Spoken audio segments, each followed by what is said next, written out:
Hey, legends! Chronos here, back with the highly anticipated part 2 of What If Deku Had Metal Manipulation. Shout out to BT for continuing this incredible story. Your support is absolutely amazing and keeps us going strong. If you're hyped for more Deku action and love these what if scenarios, make sure to smash that like button, subscribe, and ring the bell so you never miss a moment. Alright, let's dive right into Deku's next metal-bending adventure. Chapter 6, Familiar Territory. Katsumi. Katsumi groaned, wishing, not for the first time, that the sun would just fucking die already. Her blinds had of course been arranged at the perfect angle where a beam of morning light was in the exact position to assassinate her eyelids. It was way too early to be up. She settled back into the warm covers, indulging her body's craving for that extra minute of rest. Bang bang bang. Get up, brat, summer's over. Time to quit slacking off. That was a sentiment apparently not shared by her wonderful mother. Ugh! She groaned, rolling out of bed with a thump.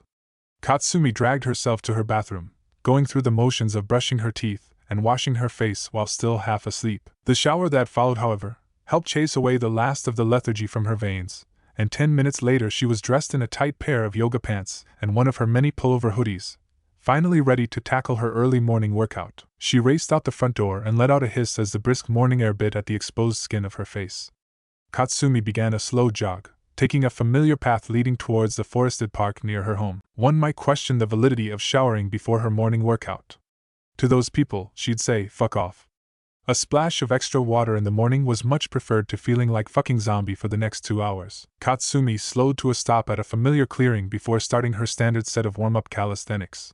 She worked her way through countless stretches with deliberate precision, her flexibility being one of many things she'd drilled relentlessly in the past few years. Even after adopting Deku's backbreaking workout routine, when one discounted their quirks, she predictably fell short when it came to raw power. Katsumi gave a grunt of effort as she engaged her core, twisting out of an L-sit and straight into a vertical headstand.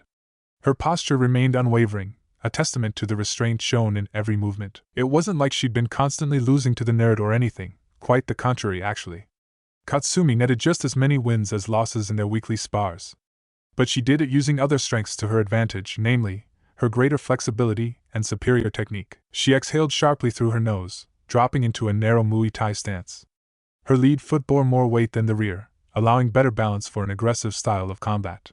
She threw a few experimental jabs, bobbing and weaving against an imaginary opponent before a traditional knee was thrown into the mix. She could practically see Izuku's confident grin in her mind, now looking completely at home on his chiseled jaw as he weaved his inhumanly powerful blows through her guard. She'd thought Deku had finally lost it when he'd come up to her room one day mumbling under his breath about potential. Katsumi had only felt her point was reaffirmed minutes later when she'd finally managed to get a proper explanation out of him. Achieving inhuman strength without a quirk? It just seemed too fantastical to imagine at the time.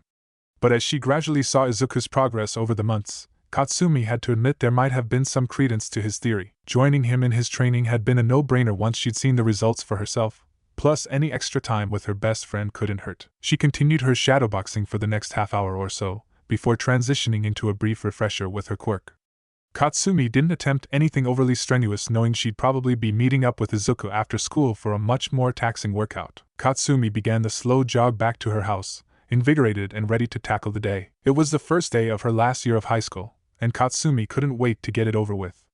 She'd already aced the UA mock exams nearly 2 weeks previously and finally felt like she was on the way to making her mark on the world. As she neared the school, Katsumi caught a familiar sight out of the corner of her eye.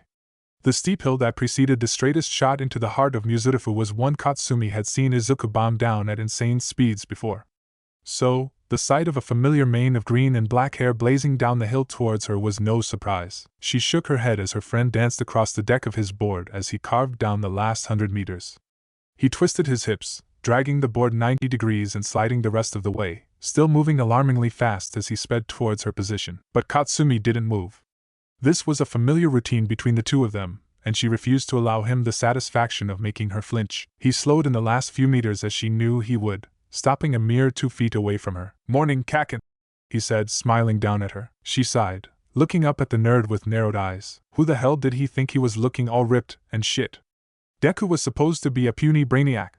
Now he had the body of a fighter, and the instinct to match.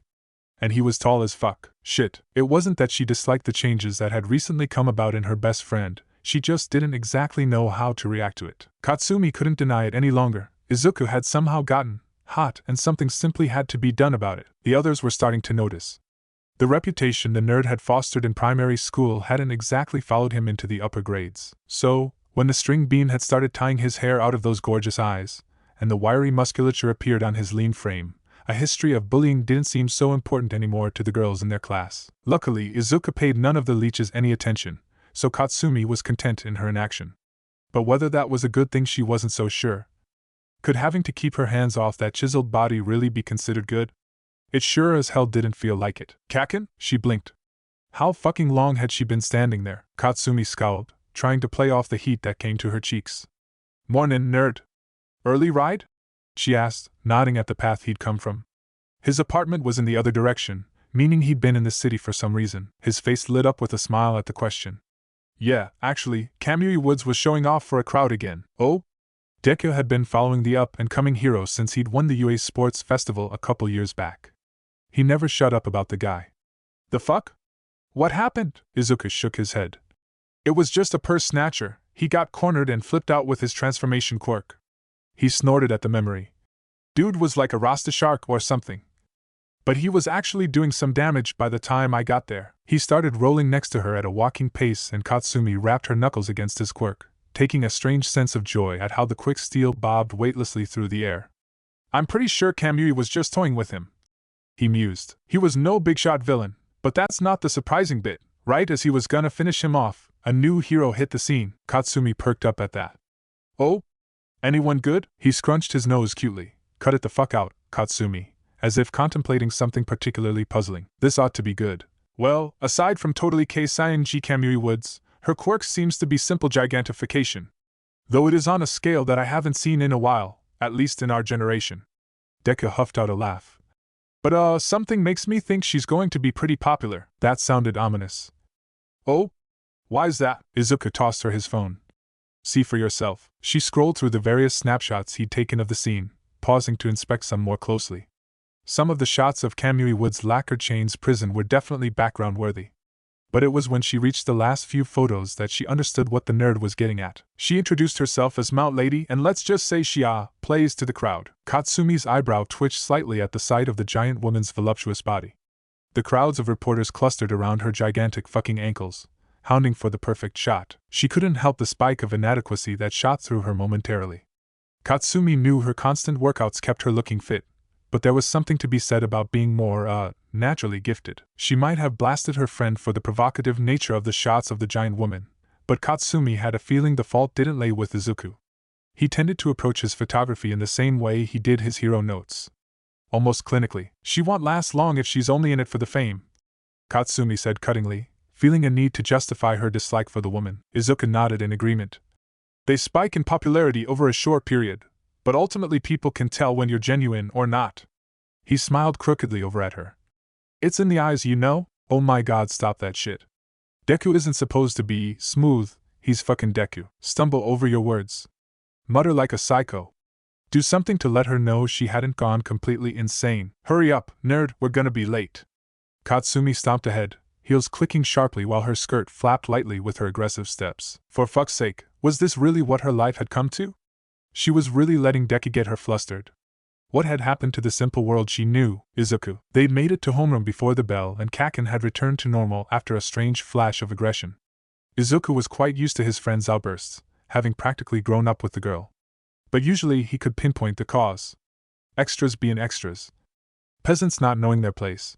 Air talking up all the space. Izuku was familiar with many of the girl's triggers. But why had she been so flustered earlier? It seemed to come out of nowhere and have no cause. More importantly, did she know how attractive she was when her cheeks got that rosy tint? Did she do it on purpose? That sounded like something she'd do. Izuku wasn't exactly subtle with his affections after all. But she'd never acknowledged it. Maybe for once in her life she was showing some tact and letting him down easy? Did that really have any relevance to Kaken's mood at all? Probably not. But that didn't stop him from recalling the image several times in the brief moment he had before the lesson started. Some might have found the girl's eccentricities a hassle to deal with, but to Izuku, these quirks of hers were even more enchanting than the one that made things explode. You guys are all third years now. Their new homeroom teacher lectured from the front of the class. It's time to start thinking seriously about your futures. The man came off a little too fake for Izuku's taste. Like he acted like the cool teacher but really hated his job. He told Katsumi just minutes earlier, you could see it in the eyes. Who am I kidding? You all want to be heroes anyway, right? The man shouted, tossing the career projection forms into the air, in perhaps the most coordinated display of mass rule-breaking Izuku could have imagined. Nearly their entire class started firing off their quirks in tandem. Izuku winced as the cacophony of sound assaulted his finely tuned senses. Just a little restraint is all he asked for, but sometimes his classmates made even that look difficult. Katsumi may have been more outspoken about it than Izuku, but he too looked forward to the day he could finally break free of this place and show the world what he was really made of. Yes, you all have wonderful quirks. But using your powers at school is against the rules, their sensei chided half-heartedly. What little credibility he'd earned with his words went out the window in the next moment when he winked at the group companionably. Gods, this guy was such a ham. Speaking of Katsumi, if the noise had left Izuku irritated, then he was surprised Kaken hadn't say, "Nah. I know you're our sensei and all, but don't you think these extras are old enough to know the truth by now?" There we go. There was a taunting edge to Katsumi's tone as the casual comment cut through the noise like a knife. "Don't lump us all together like that," she drawled, positively oozing contempt. "It might give the extras false hope or something." A beat of silence then. "Hey, what the hell, Bakugo? The fuck's that supposed mean?" "Yeah. You can't talk to us like that." Izuku shook his head slowly as their classmates all voiced their displeasure. The way Kaken could come off so condescendingly while slouched back in her chair like a delinquent was frankly an art form. Their teacher spoke up. Yes, Bakugo-san, you wanted to go to UA University if I'm not mistaken?" A cruel grin overcame Katsumi's features as the class erupted in disbelief, spouting various statistics that outlined the school's prestige. "The UA exam is a damn formality at this point," she cackled madly. "Count yourselves lucky that you were here to see my humble beginnings, scrubs." Izuku sighed. Kaken always did have a flair for the dramatics. Pride could be an attractive quality at times, but sometimes the girl took it to the extreme. "Oh, Midoriya-kun, I see you also wanted to attend UA? And he was having such a relaxing day too. Pfft. Huh, Midoriya? No fucking way. Ain't no way he's getting in with such a useless quirk." He sighed. They'd eventually tired themselves out. Though he didn't support Katsumi's methods, the idea behind her actions was correct. These people simply wouldn't be a part of his life after another year, so why should he care what they thought of him? Curiously, in the last couple of years he'd been getting less and less grief during school. Even now, only a small portion of the class was laughing at him, mostly guys for some reason, and almost all of them were his previous bullies that simply couldn't lay a finger on him at this point. "Yeah, Deku, how do you plan to pass the practical?" He looked up, meeting the mischievous eyes of his best friend. What was she up to? Kaken? She stalked over to his desk, looking positively predatory. "I said, what makes you think you're good enough to pass an exam designed for people like me? They've abolished the quirk screening part of the application. You should know that as well as I do, Kaken." He kept his tone even, refusing to rise to the bait. "Sounds like you're avoiding the question, nerd."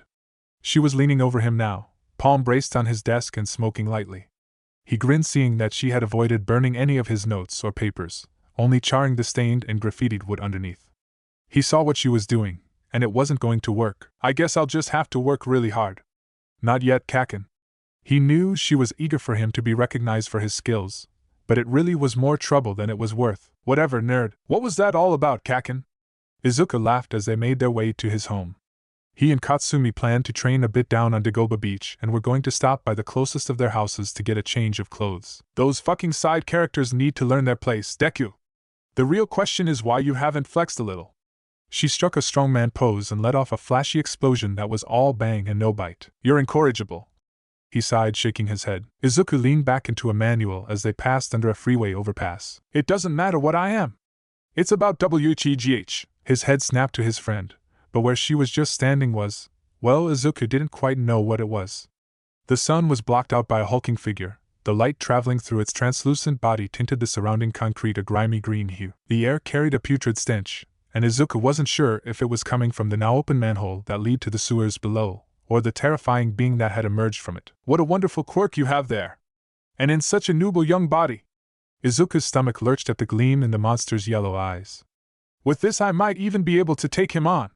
The voice was guttural and echoed hauntingly as if its non-existent lungs were waterlogged with its own mass. What an odd side effect of a mutation quirk, but more importantly, "Kaken, GRGHK."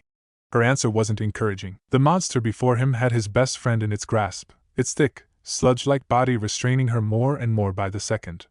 Izuku's eyes widened as he heard the telltale rapid-fire pops indicative of one of Katsumi's larger explosions. She wouldn't. Not in a residential area anyway. Could this villain hijack Quirks too? Izuku's body twitched into motion, and in a split second he was hovering nearly 20 meters above the ground. Just in time too, as the alley below was filled with fire and ash. He tilted his skyboard at an angle to protect his more vulnerable areas from the force and debris from the explosion, while his perch remained undisturbed. He surveyed the area below, knowing Katsumi could possibly only have seconds if her air supply was cut off. He could see her struggling against the monster's possession even now. She had apparently reasserted control over her quirk as smaller, controlled blasts of her own making tore chunks out of the monster with noxious clouds of superheated slime. But without the proper angles she couldn't eviscerate the monster completely, as Izuku feared they might have to. The villain appeared to have come out of the sewer grate under the overpass. It was either waiting there for the first victim to come by, or they were just incredibly unlucky and ran into it by chance. Either way, it didn't really change the current situation. Izuku cursed sharply. It was just his luck that they would run into something like a sludge monster. Izuku had a feeling physical attacks wouldn't do much against that liquid body. He'd need to free Kaken first unless there was another weakness he could exploit. Wait a second. That thing had been talking earlier. Meaning it had to have a way to do so. He drifted around, looking for a better vantage point, only taking a moment to find the wide, gaping mouth that floated below a pair of bulging eyes. Perfect. Kaken, blinded! He pulled a large screen of quick steel to block his vision, knowing Katsumi would react immediately. With a sudden surge of strength, she tore a single arm through a gelatinous body so a splayed hand faced skyward. Flash bang! Katsumi choked out through gritted teeth. A flash of nearly colorless light threw the alleyway into stark relief, momentarily obscuring Izuku's vision even behind his wall of quick steel. The creature flinched away from the blinding explosion, allowing Katsumi to get a wondrous gulp of fresh air. Izuku cut all tethers, holding his quick steel aloft, letting himself free fall to the ground like an anvil. The cloud of dust his impact kicked up looked about the same as. His body flickered with a burst of speed before the smoke had even cleared, and Izuku appeared before the still incapacitated sludge monster in the blink of an eye. Without losing any momentum, Izuku let loose a jumping hook kick at the exposed eyes and mouth. The strike connected, parting the amorphous body with a sickening squelch, and flung the organs completely outside the main body. His quirk latched onto the flying eyes along with the mass of sludge that clung to them desperately, quickly sealing them in a hollow sphere around the size of a large beach ball. He turned back to where Katsumi stood over the remaining mass of slime, its body writhing and undulating uncertainly without its eyes for sensory input. She was drenched in the filthy gunk, spiky locks of hair lying flat on her head for once, and looking a far cry from the ash blonde he knew so well. Izuku recognized that look in her eye, and so preemptively put up another shield to block the imminent explosion. Katsumi growled unintelligibly, her fingers twitching at her sides as a single word ghosted past her lips. Die! And Izuku's world turned red. His ears rung from the blast, and the fatigue that washed over him was a testament to the intensity of the heat she produced. But unlike the unrestrained blast that the villain had forced upon her moments earlier, this one had all the finesse that Katsumi had built up over the years, staying firmly contained within the concrete walls of the underpass. As the smoke cleared, Katsumi's silhouette was slowly revealed. She certainly struck an impressive sight as she stood panting lightly, eyes shadowed by her head bent forward slightly. Izuku hoped that whatever kept the sludge monster alive was sealed safely within his globe of quick steel. Not that the sicko didn't deserve some splodin, but then Katsumi might face some real trouble in the future. He let out an exasperated sigh. Just a little self-restraint, that's all he asked. That's quite the formidable quirk, young citizen, but I must advise you against using it so carelessly in the future. Izuku's eyes snapped to source of the too familiar voice, beaming smile. Long, upward swooping bangs? Powerful, almost inhuman physique? The cargo pants and muscles shirt didn't detract from his presence in the slightest. Holy shit, yes. It is I, All Might. And it seems I owe you two an apology. It's not often that I let civilians get caught up in my heroing. How the legend himself managed to look like a Greek god, and sheepish at the same time, was a mystery to Izuku. But at the moment, he was too busy trying not to hyperventilate. How could the symbol of peace just casually show up here without warning? He wasn't ready yet. So many questions to ask, and he had no idea where to start. Oh, All Might, it wasn't careless. Katsumi's voice cut through his inner panic. Did she really just? Kaken, you can't say that! It's... His hands grasped at the air impotently, unable to find the words to describe how much that wasn't allowed. It's All Might. Izuku rushed over to his friend, only to hover uncertainly. It's not like he could physically stop her from speaking her mind, and frankly he should be used to it at this point. But you can just backtalk freaking All Might. That had to be like cursing in church or something. What was that, young lady? The legend's grin was still present, but he seemed to be distracted, rifling through the brush in the surrounding area, searching for something by the looks of it. She huffed irritably, but Izuku could see the tension in her frame. Oh, he should have known. Kaken was just as starstruck as he was, she just showed it in her own way. I said, it wasn't careless, scold me for fighting with my quirk in public, I don't give a shit. But they'll only die if I want them to die. Izuku chuckled lightly, amazed at how much his friend had changed over the years. He couldn't pinpoint exactly when it had happened, but around the time they'd started middle school she'd taken extra care with the collateral damage of her quirk. He was once again amazed by the conviction of Bakugo Katsumi. Not even the number one hero himself could get away with shortchanging her skill. The legend straightened up to his full, massive height. I see. My apologies, young miss. It seems that I misspoke. I was merely in a rush. I hope you understand. All Might returned to his search of the surrounding brushes off the street. This particular wrongdoer is quite slippery, you see. Even if most of his body was dealt with by your most impressive ability, his ability to regenerate is nearly unparalleled. It's the eyes you need to aim for, you see. He pointed to his own shadowed eyes with an index and middle finger. Oh.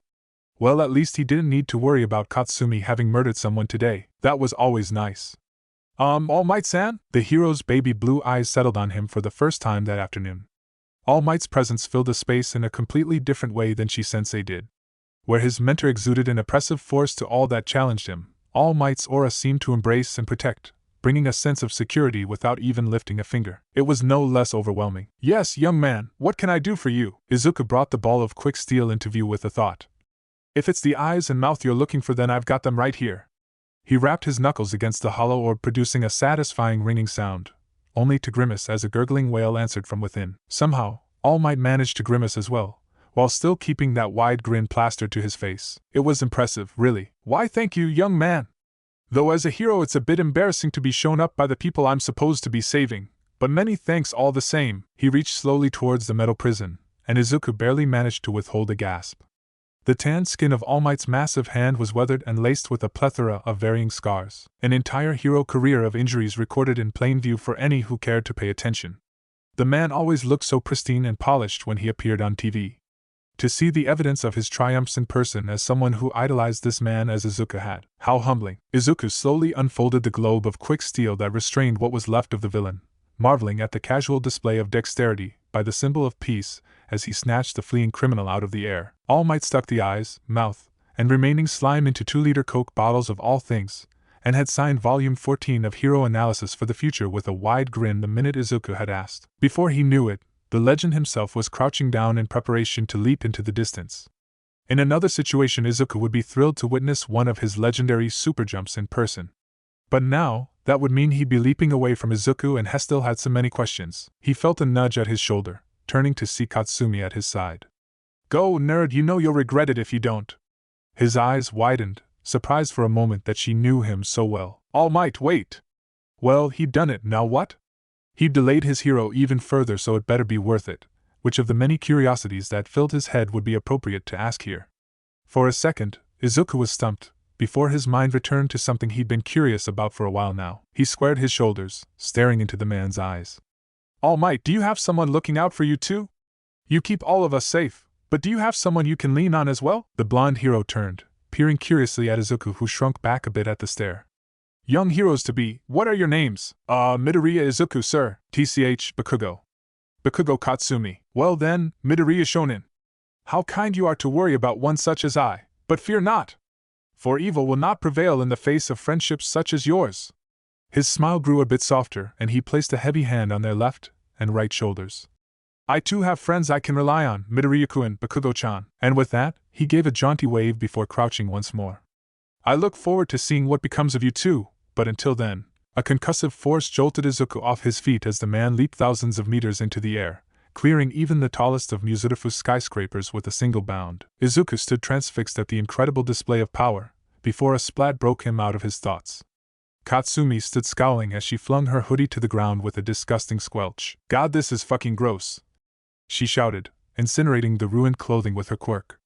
Damn, sludge is fucking everywhere. Izuku withheld a blush at the implications, and did his best to avert his gaze from the girl's now transparent school uniform, focusing instead on the task at hand. He molded the entire mass of his quick steel into a privacy curtain before handing off his uniform jacket to the girl still cursing up a storm. She ducked under the screen with a muttered, "Thanks. Should I be insulted? You didn't try to sneak a peek even once?" Katsumi asked a minute later as they made their way to their original destination. Izuku sputtered, "The hell kind of guy do you think I am? A horny one, aren't they all?" The line was delivered so seriously that if he never met her before he might have believed it. "I'm just going to ignore that," he pouted. "But more importantly, that was All Might. Kaken, All Might. He was even cooler in person. He was so strong, and did you see his hand?" Izuku was finally having the freak out that the situation previously hadn't allowed. "Yeah, I know, you were totally lame," she said with a smirk. "What do you mean?" She stuck out a wobbly lip. "All Might, do you have someone to lean on?" Gahahaha. What do you mean lame? I was being serious. I know you were. That's what made it lame, nerd," she said, jabbing him playfully with her elbow. Katsumi mellowed out after a moment. "I wouldn't worry though, he seemed to take it seriously enough, even asked us for our names." She sighed. "I'd have liked to have taken his #1 spot before he learned mine, but I guess we can't win 'em all, huh?" Izuku halted for a moment, realizing that even caked in sludge and wearing his oversized uniform jacket, Katsumi looked particularly striking as she professed her intention to be the very best hero. "Yeah, I guess not," Izuku smiled.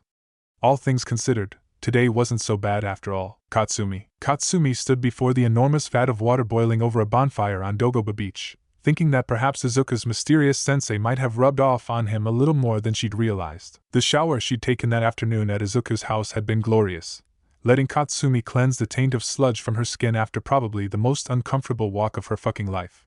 If she never saw, smelt, or God forbid, tasted another sewer again, it would only be too soon. But after she had cleaned and dressed herself, she and Izuku had of course talked over what had happened that day. The conclusion Katsumi had reached was she needed a way to get out of situations where her arms were restrained. No fucking way would she be some damsel in distress no matter how chivalrous her best friend wanted to be. So here she was, a few days later, finally committing to one of the many theories they discussed but never got around to testing over the years. Izuku had theorized that the bottoms of her feet could produce her explosive just as well as her palms. They were just dormant. The details had bored her at the time, so she hadn't really paid too much attention. But maybe if she had, then she would have known that he'd come up with this shit. "You're sure about this?" he asked. "The fuck do you mean am I sure? This was your idea, nerd." "The hell does he think he is?" No, Kaken, this was my solution to the problem you had, don't go putting this on me." Then he had the audacity to chuckle at her. Katsumi fumed silently for a moment, knowing that he was right. This was her only option if she wanted to evolve beyond her current limits. She'd seen the strength her friend used casually in her presence, and while she wasn't too far behind on that front, she couldn't afford to slack off. Not for a fucking moment. Izuku was always raving about how skilled she was, but he was the real prodigy. Not that the nerd ever showed it off or anything, in fact she wished he would show off more. But a small part of her took some satisfaction in no one else being privy to what he was truly capable of. That honor lay firmly with her, and that same part of her wished it would stay that way. "Chan, you ready?" "Kaken? Right, nerd, slow the fuck down already," she bit out irritably, wincing almost immediately. Gah! Why did she have to be such a bitch to the only genuine person in her life outside her family? Was she really so predisposed to lash out? But of course, he only smiled widely at her and apologized like he always did. Too forgiving for his own good. She settled onto the platform Izuku had made with his quirk, flinching as the icy surface met the skin unprotected by the shorts she wore. Katsumi shifted as Izuku gently, always gently, guided the platform to dangle her legs over the boiling water. She grinned inwardly as she caught his eyes darting to the exposed skin. It was an unforeseen effect of her attire but not an unwelcome one. She may not be as naturally gifted as her mother up top, but she knew her lifestyle did wonders for her some of her other attributes. She'd take the attention she could get. The idea actually wasn't as extreme as it first appeared. Yes, this was a more extreme temperature than anything she'd ever dealt with before. But it wouldn't scald her like it would if it were Izuku sitting up here. Just as the nerd had written on her hero page, minor heat resistance was of course a part of her quirk. But that minor part was pretty fucking key here. This was still going to hurt like a motherfucker. She turned to her friend, meeting his eyes resignedly. "Just do it, Deku." The platform dropped 6 inches, and her feet felt like they were submerged in magma. "Art fucking shit, Kaken, don't you dare pull me out," she gritted out through a clenched jaw.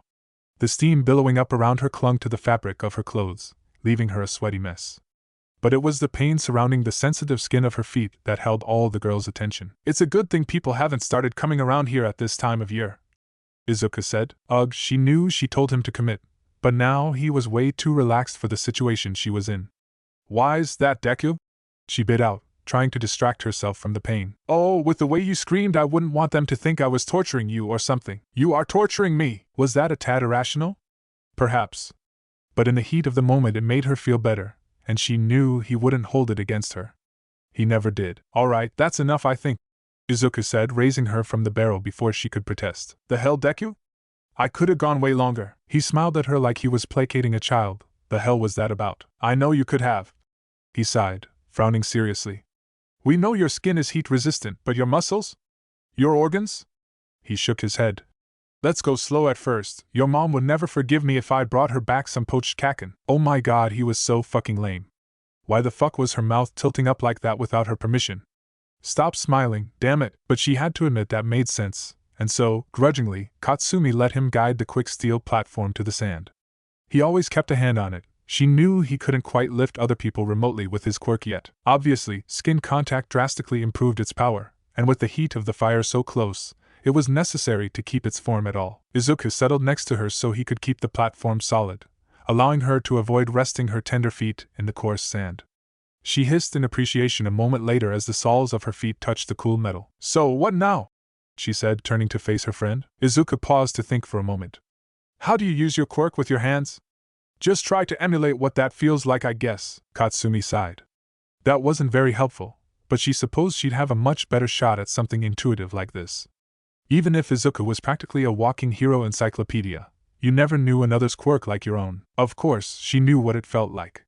She'd been training explosions since was 4. There was nothing she knew better than that exhilarating electric tingle that arced across her palms before as she let off a real ear-ringer. Katsumi tried to replicate that same feeling in the soles and arches of her feet. But almost immediately after the attempt, she knew it wouldn't work. Not yet, at least. There was a ghost of the feeling, an echo. But at the moment, it was just a bit out of reach for her. "It's there, just..." Her eyes narrowed to slits. "It doesn't want to come. I'd be more surprised if it worked on the first try," he said. "Yeah," she grunted, standing abruptly. Katsumi ignored his knowing smirk as she marched over to the vat of bubbling water. "Again?" he asked, and she resisted the urge to throttle him since he at least attempted to hide his grin. But she wouldn't give him the pleasure of a verbal reply, instead choosing to tap her foot impatiently. Her stomach totally didn't get butterflies at the smile he gave her in response. Chapter 7. The beginning of the rest of our lives. Izuku carved down the gentle slope leading away from the entrance to Central Musudafu train station, looking for once unconcerned with the various worries of the world outside his personal bubble. The brisk winter wind lashed at his hair, whipping the few strands that escaped his tie at his forehead. He heaved out a sigh, a hand resting on his quick steel in its default form to guide his movement through the thickening crowds of locals and tourists alike. He was dressed as casually as the people surrounding him, and in some cases more so. A pair of black joggers and a forest green hoodie were his only attire. The pair of stylish red Nikes covering his feet were perhaps the most extravagant part of his dress, but he'd never be caught dead without them. They were a rare gift from Kaken for his previous birthday after all. The young man's manner of dress didn't reflect his destination in the slightest. Quite the opposite, actually. Izuku had just recently graduated from Aldera High School and was minutes away from taking the UA entrance exam. The scratching of his longboard's wheels soothed his frayed nerves as he dodged around the various pedestrians crowding the street. The district where UA was located had grown into a sort of pop culture mecca as a result of the many influential heroes that proudly called the school their alma mater. Everything from hero memorials to curio shops littered the plaza preceding UA's gates, where young hero enthusiasts gathered to trade, discuss the latest news or whatever else caught their fancy. Spying a familiar head of ash-blonde hair, Izuku made his way through the crowd eager to see a friendly face. "Kaken!" he called out over the crowd. Her eyes snapped to the sound of his voice. "Huh? Finally showing your face after making me wait, Deku?" He was still coming to terms with how much she'd changed in the last 10 months. Her face had grown more angular as she lost the last of the fat around her cheeks, and while her spiky blonde hair was still worn in the same disarray as usual, her bangs were slightly longer, shadowing crimson eyes and giving her a particularly exotic look. Even with the typical hoodie she wore, it was evident that Katsumi's athletic figure had grown both curvier with age and notably more powerful along with the increased intensity of her training. And Izuku would never say it out loud, but she made those yoga pants look positively villainous. Katsumi fell into step beside him as he rolled by, both entering the gates of UA. They were filtered through a screening process, where it was confirmed that they were actually UA applicants, and that they had indeed already taken the written portion of the exam the previous weekend. When Izuku had confirmed that, yes, he had taken the written portion, he was given a guest pass card that allowed him past UA's state-of-the-art security system without issue. He couldn't help but gaze around in awe at the grand architecture of this legendary school. Mementos from UA alumni, prestigious awards, and other such decorations seemed to be plastered to every surface. "Quit gaping, Deku, we've got a practical to crush," Katsumi said, shoving him lightly. Izuku playfully fell over entirely, fully intending to catch himself with his quirk, as he had done so many times before. But curiously, as his quick steel moved to snatch him out of the air, a peculiar sensation overcame his body. It was as if all the weight left his form, as if he would drift away from the earth with even the slightest application of force. It was wholly disorienting considering everything around him remained determinately stationary. "I'm sorry for using my quirk on you without asking. I know it can be a bit unsettling the first time round, but it would be bad luck to fall on such an important day, right?" Izuku stared into the wide brown eyes and frowning face of the girl he assumed had helped him. Only, she wasn't frowning. Izuku was still floating upside down. He grinned. "Gravity manipulation, huh?" Izuku peered curiously at his arms as he floated weightlessly through the air. "Kaken, look! The blood's not even going to my head. It's like I'm really in space. I don't even fucking know you right now," Katsumi said, a dusting of red on her face as she glared at some of the other applicants starting to stare. Don't be like that, Kaken. Since when have you cared what other people think?" She scoffed irritably but ultimately let the matter rest as the brown-eyed girl from before patted his chest, returning him to Earth's grasp once more, sending him plummeting to the ground. She really should have thought that one through a bit better. Izuku caught himself in a one-armed handstand and flipped over onto his feet, earning a surprised gasp and soft clap from the girl and rolled eyes from Katsumi. "Thanks for the help." Izuku trailed off, looking curiously at the girl. "Oh, Imuraraka Achiko, it's a pleasure to meet you, and it was no trouble at all, Deku-kun?" Izuku frowned slightly. Where did this girl get that name from? He'd been looking forward to no longer hearing it as an insult. He moved to correct her, but before he could get word out, Katsumi had stalked over to the peppy girl and fixed her with a scowl full of a malice that Izuku had rarely seen from his friend. "Where did you hear that name, round face?" she snarled, brandishing a crackling palm towards the girl's shocked face. "You know someone from our shitty middle school, huh?" Whoa, what was with that reaction? Izuku knew she'd always felt bad about the way her blunder had resulted in the insulting nickname. Had he underestimated the girl's guilt?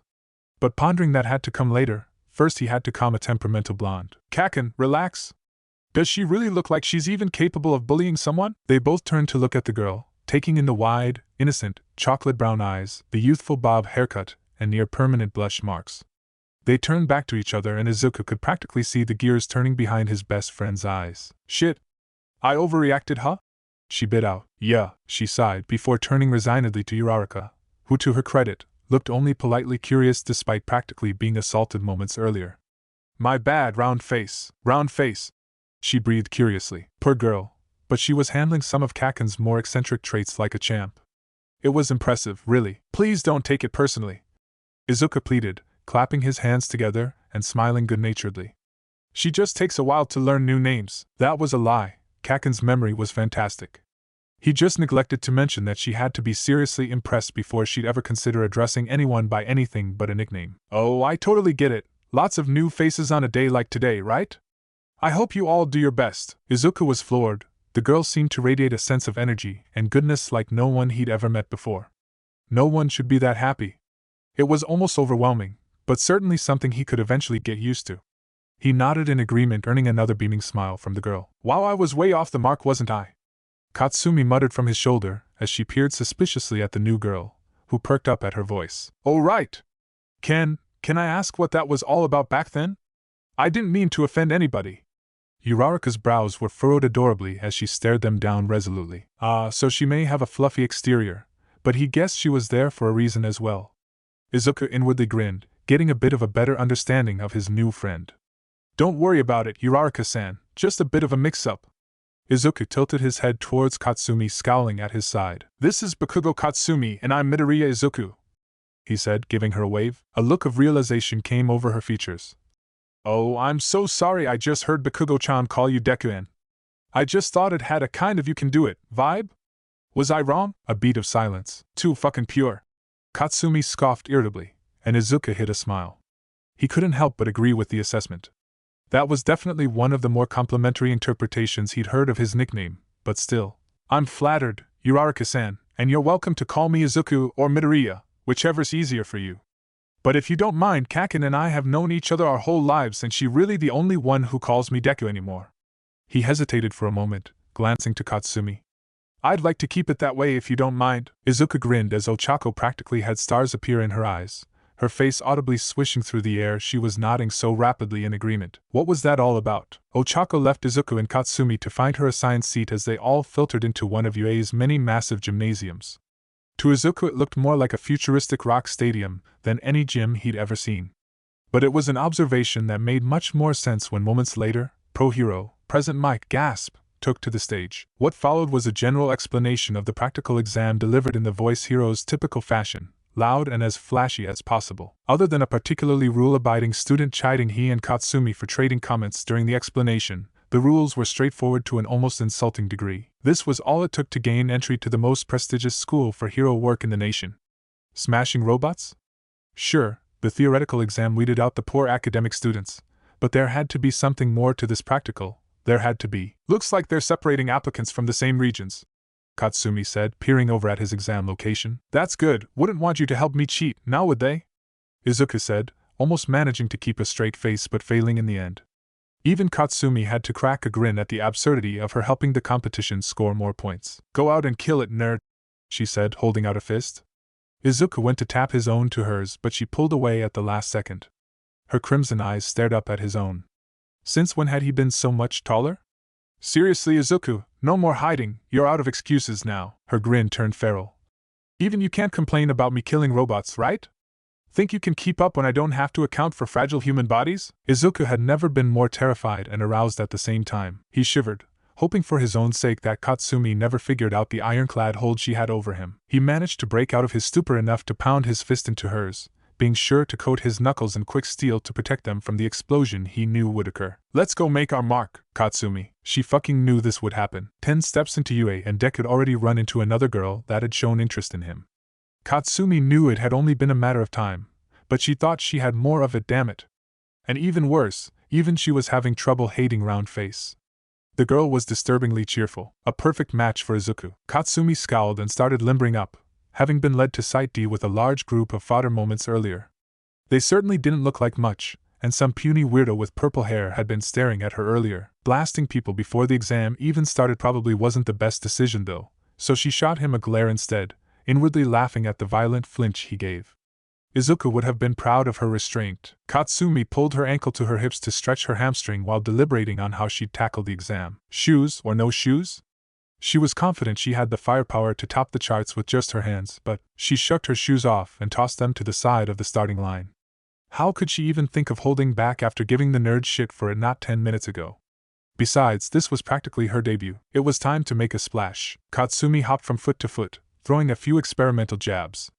The small puffs of smoke released from her hands and feet went mostly unnoticed by those around her. Some were yapping with other contestants, while others gaped around at the barren city in awe. Had they never seen fucking buildings before? Idiots, all of them. How they even made it to the practical was a mystery to her. A select few like herself ran through simple warm-ups to prepare themselves for the challenge ahead. She committed those students to memory. They could easily be her future classmates. Katsumi strolled casually to the front of the starting line, exhaling slowly through her nose and rolling her head languidly. They'd been sitting there for nearly 5 minutes. She'd be surprised if they didn't start sometime soon. Begin! Present mixed vocal enhancement Quirk boomed over multiple test sites, its power and range absolutely staggering to the contestants below. Well, there we go. A grin split Katsumi's lips as she took 2 bounding steps to clear the first line of contestants. It was then she really on the afterburners. Dual explosions from the bottoms of her feet sent her rocketing ahead, while the other contenders, or stepping stones as she liked to think of them, were left reeling. It was as the first applicant took a step forward that Katsumi's first offensive explosion rocked the city. Not only had she gotten a head start on the other potential students, but she'd also rushed to an isolated spot with very little risk of collateral damage. Somewhere she could really go fucking wild. Bring it on, you fucking tin cans! Her palms ignited, flames reflecting in crimson irises. Don't disappoint me, Izuku. Why are you even here? Hoping to interfere? Izuku was beginning to think that he was cursed. This was the second time this particularly studious applicant had given him shit today for no reason. Was it too much to ask to just stay out of the spotlight for 2 seconds? And now people were starting to take notice. He was talking during the briefing too. Yeah, I guess some people just don't take this seriously. Hey, it's one less person to compete against, right? Another laughed. True. The conversations around him only grew in volume as more attention was brought to the pair. The student that had scolded him was tall, at least 10 centimeters taller than Izuku himself, and had bluish-tinted ebony hair. He was heavily muscled and wore a royal blue compression suit that left his legs from the knee down bare. And for good reason, huh? Izuku peered at what seemed to be engines seamlessly merging with the boy's calves. Where had he seen a quirk like that before? Izuku definitely recalled recording a similar mutation in his hero studies. It was just on the tip of his tongue, but the taller boy interrupted once more before he could figure it out. The boy slashed a stiff hand through the air as if he was trying to chop something, repeating the motion several times. There are students here that have worked their whole lives for this opportunity.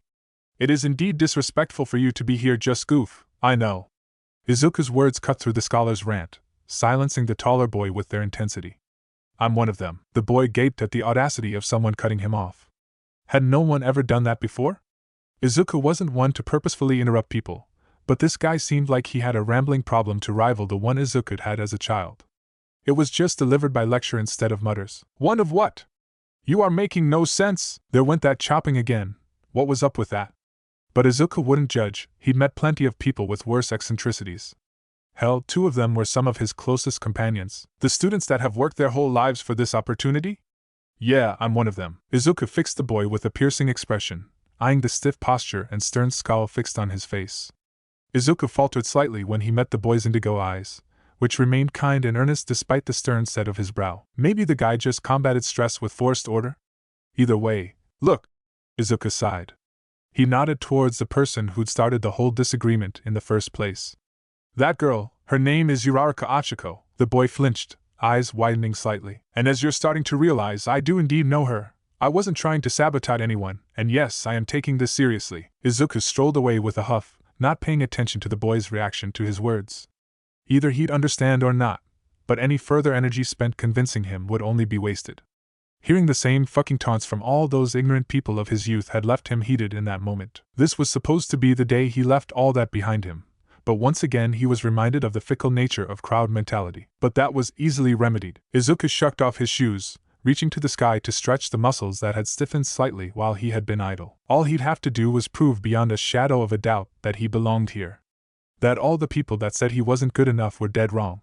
Quick steel shimmered fluidly by his side, flexing every which way in a simplified imitation of its master's movements, before he reasserted control, meticulously molding his skyboard. Izuku ignored the hushed whispers of those closest to him.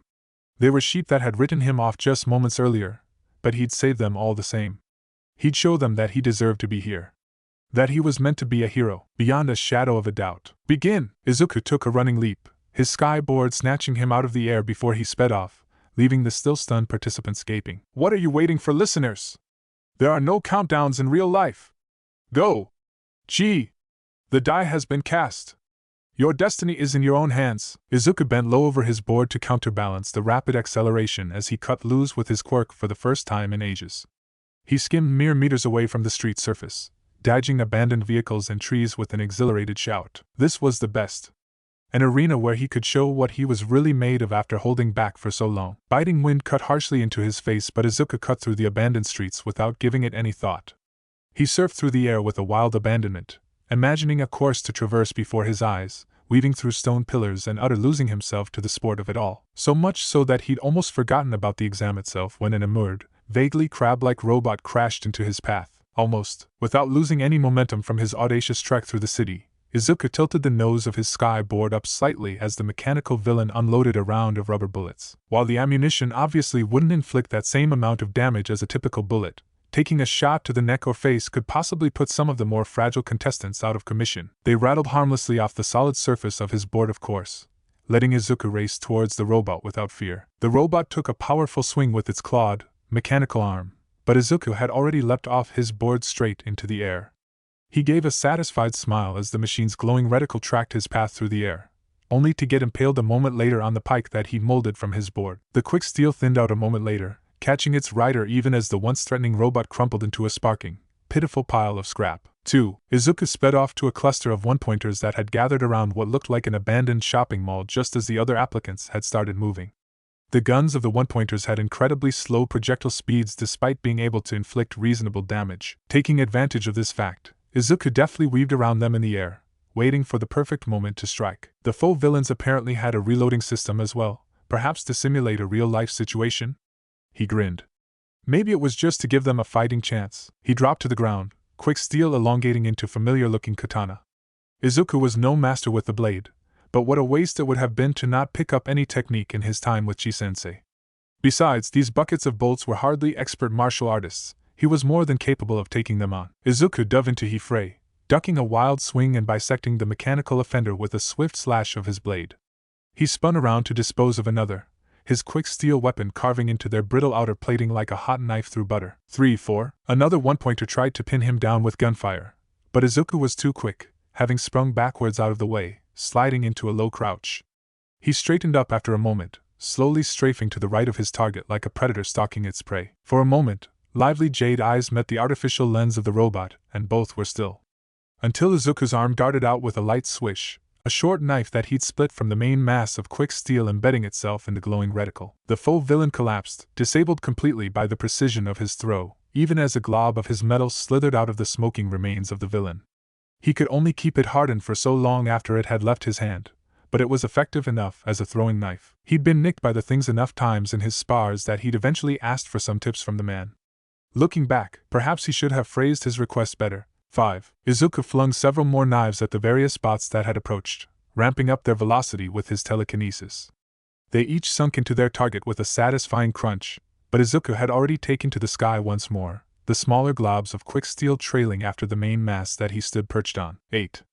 12, 19, 36. A duo of three-pointers met their demise at the end of a lance of quick steel, and Izuku turned to a street that was already littered with debris. He wiped the sweat from his brow with a satisfied grin. Peering further down the road, Izuku saw that there were still some applicants taking advantage of the low-density area to take on the robots one-on-one. He let out a laugh at the sight of Uraraka flinging weightless mecha villains into the sky only to drop them to their grisly demise a moment later. It went to show how versatile some quirks could really be. Izuku ducked suddenly as a beam of white light sparkling with all the colors of the rainbow cut through the space where his head had just been. He turned with a cocked eyebrow to the source of the blast only to see another applicant looking way too unconcerned for someone who nearly taken his head off. "Excusez-moi," the flamboyant boy called. "Was that French? It seems my aim could do with a little buffing up. Au revoir." He skipped away with a wink, and Izuku could have sworn a twinkle had appeared next to his eye.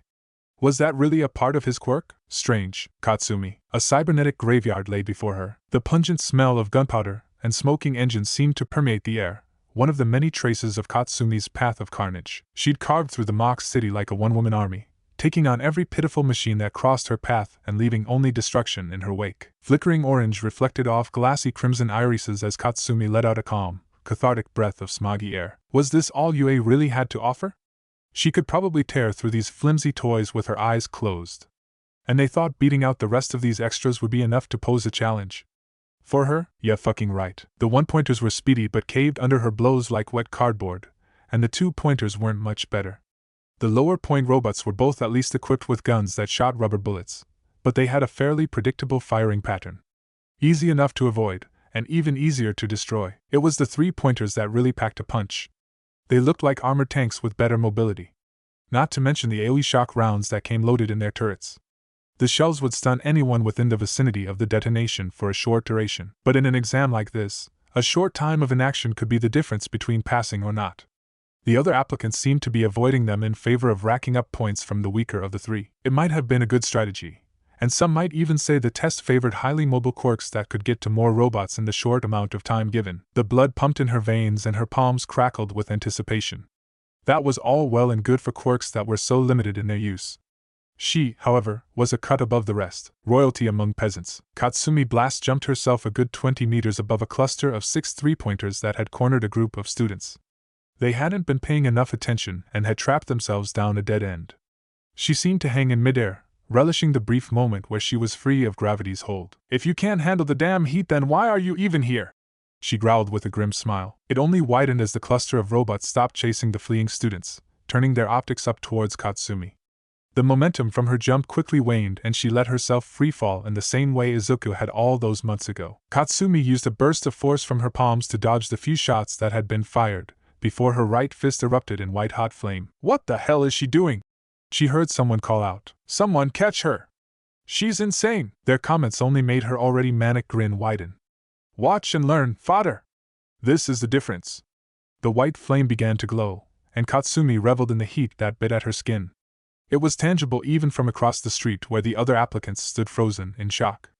"We're simply of a different class." She swung her fist in a downward arc, releasing her ironclad control on the writhing force contained within. Scorched earth! A high-pitched whine briefly filled the air, before the brightest point of the flame expanded, a thunderous boom shaking the alley. The blast expanded, swallowing the cluster of 3-pointers, engulfing them in blazing white fire. Metal bodies glowed orange with the rapid heating and creaked ominously, before slowly melting into misshapen piles of slag. Katsumi rode the force of her own shockwave, backflipping away from the splash zone with a feral grin. She'd gotten plenty of practice herself while she helped the nerd with his experiments.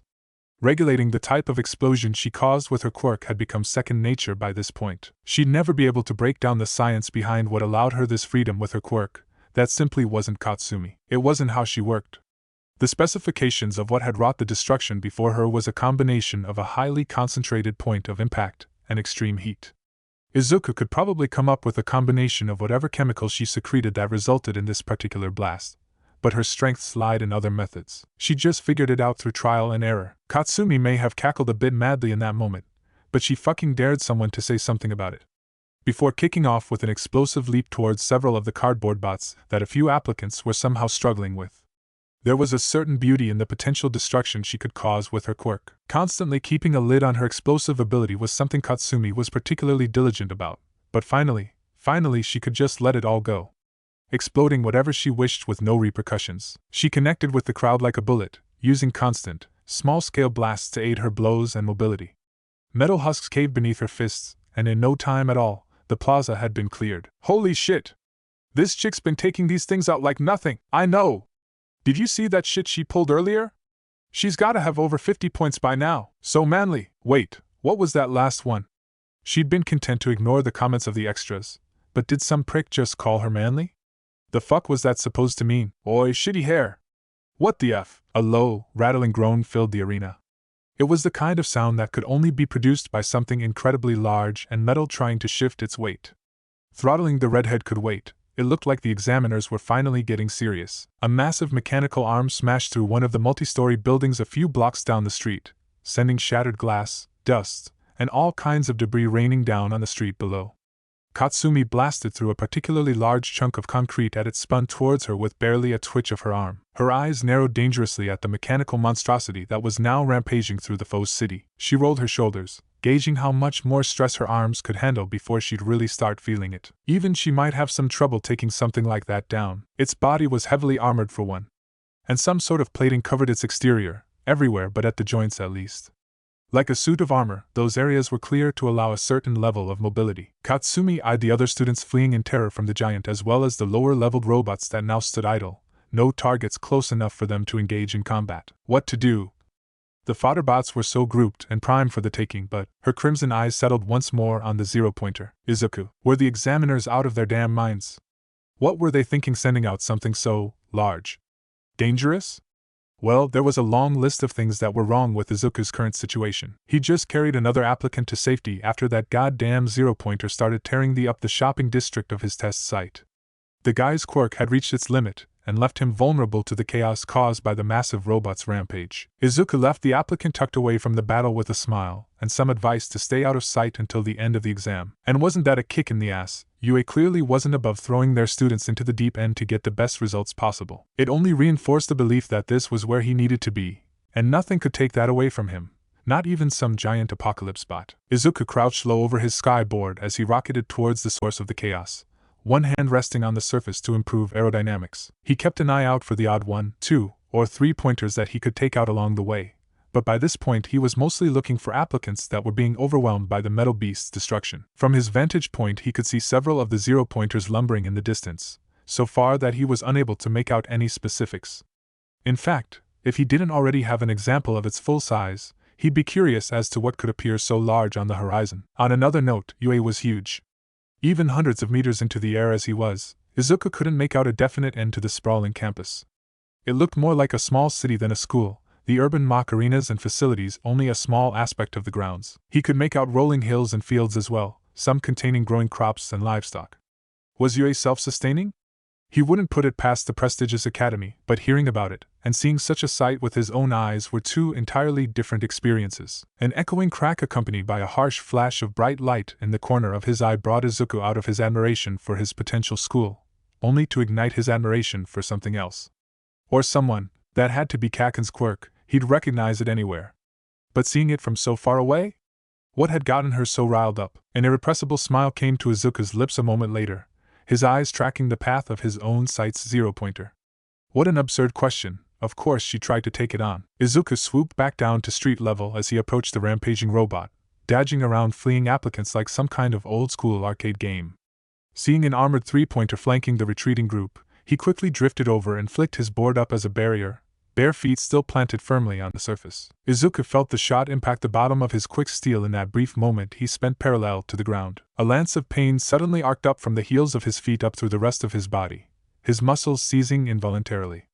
He'd succeeded in blocking the robot from taking out who knows how many unaware students, but in his rush to help he'd forgotten the logistics of trying to shield an electric shot with metal. Despite Quicksteel's relatively low conductivity, the jolt had been enough to break the fragile focus his quirk took to control. Izuku felt the exact moment his feet left the board, the material that molded seamlessly over his feet to keep him in place liquefying during his brief lapse in concentration. Izuku inwardly sighed. At least he had been skimming a mere foot off the ground, but there would definitely be bruises in the morning. He was flung from the surface in that moment of vulnerability, and sent tumbling over the asphalt, hissing as the rough surface scraped at his exposed skin. He'd been able to twist enough in the air to avoid any serious injury. It wasn't quite cat-like grace, but close enough for hero work. Thank God he'd been wearing sleeves, but the palms of his hands and the bottoms of his feet were torn and bloody. Izuku frowned as the warmth of the sun overhead disappeared. He blearily opened his eyes and peered into the looming form of the zero-pointer, pendulous, mechanical limbs stretching from one side of the sky to the other. Looking up at the cybernetic monstrosity sure was a different experience than looking down from above. Izuku let out a groan as he rolled up to a sitting position, already remolding his skyboard for a quick getaway. Katsumi could have her glorious battles all she wanted, he'd stick to evacuation as long as there were people to be evacuated. Izuku stepped back onto the cool surface, hissing at the sensation on his abused skin. It was time to get the hell out of there. His skyboard hummed as he willed it to ascend. One quick glance around told Izuku that most of the applicants had made it to a relatively safe distance away from the rampaging robot. He could wait out the rest of the time limit in the sky, out of the zero-pointer's reach. He'd lost his exact count in the frenzy of the exam, but Izuku was quite confident he had enough points to pass. He'd be surprised if more than one or two applicants from his own test site had topped his score. Hopefully someone would deactivate it by then, or the examiners would at least do something to stop it. There couldn't be too much time left, could there? Just as his eyes passed the second-story level of the surrounding buildings, a frenzied cry caught his attention. On the street below, and out of his line of sight when he was at ground level, was a familiar energetic young girl, though her face lacked its normally sunny disposition, and was now twisted into a grimace of pain.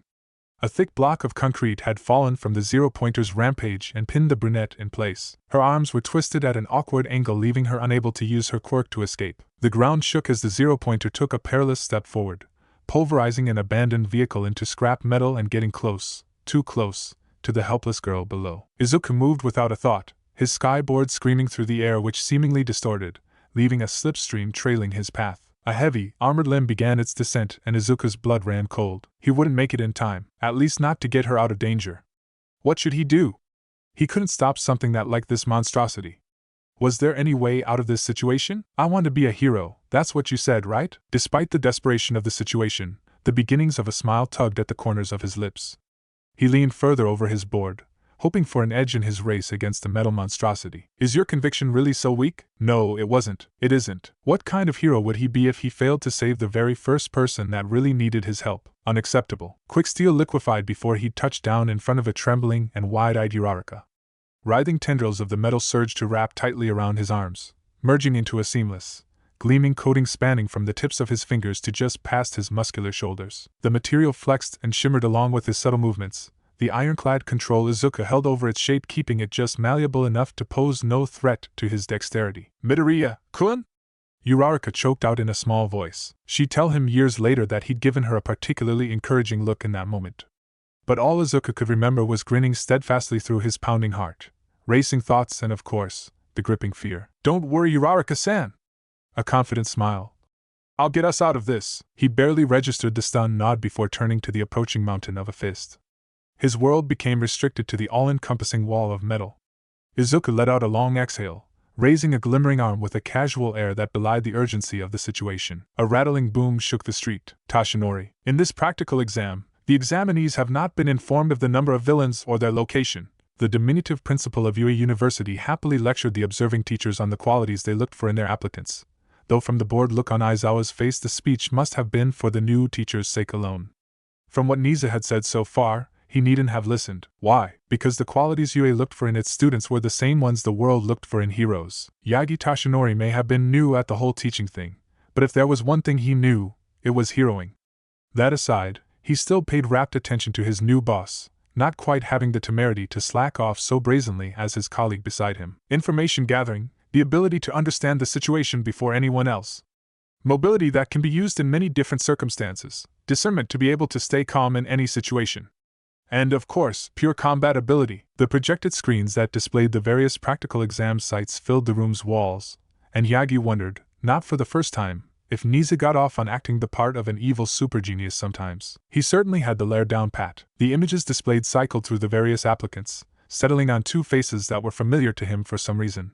Where had he seen those two before? "I look forward to seeing what becomes of you too." Ah, so that's what it was. A jolt of excitement ran down Yagi's spine.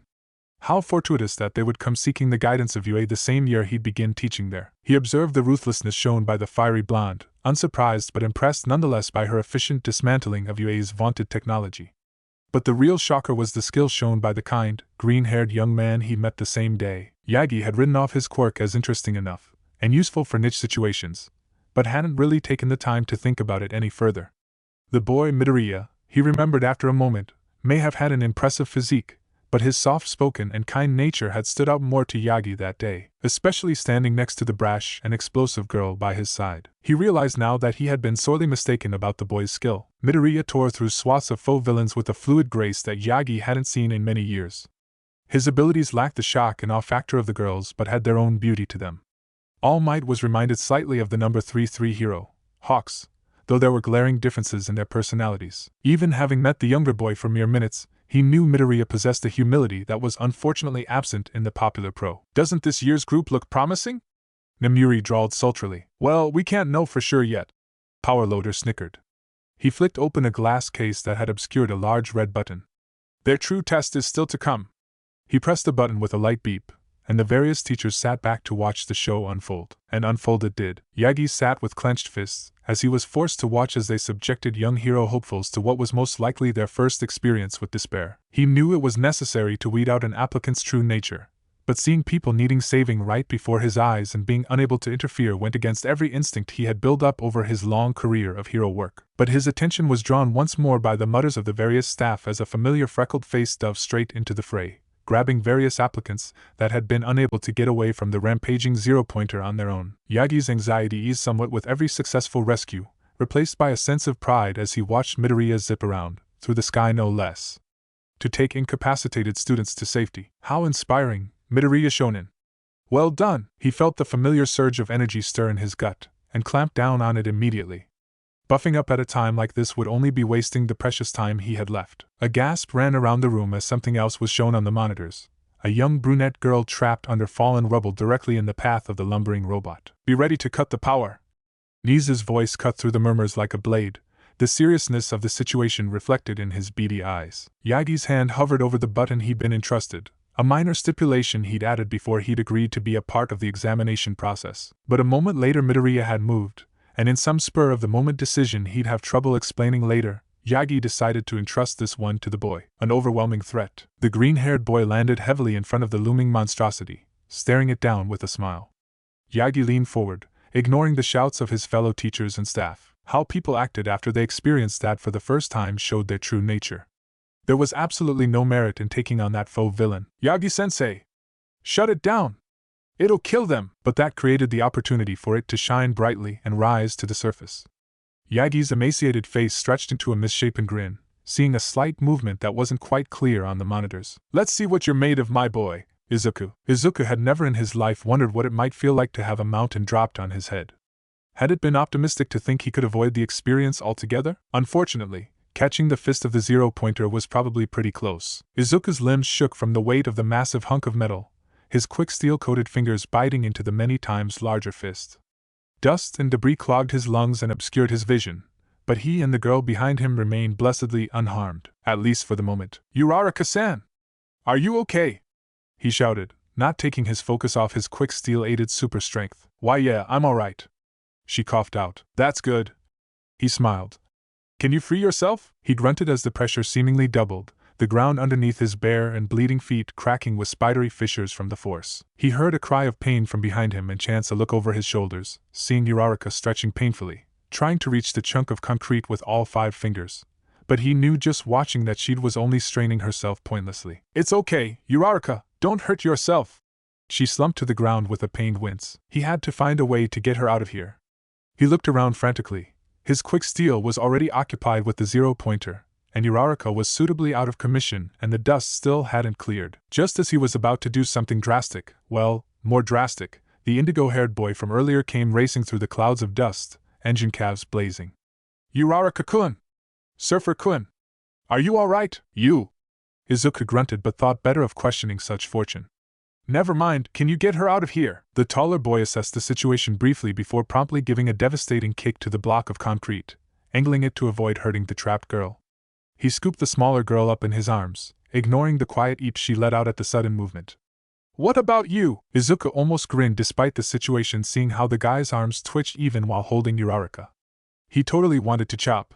I'll be fine. The quick steel user grit out, finally turning back to the zero-pointer.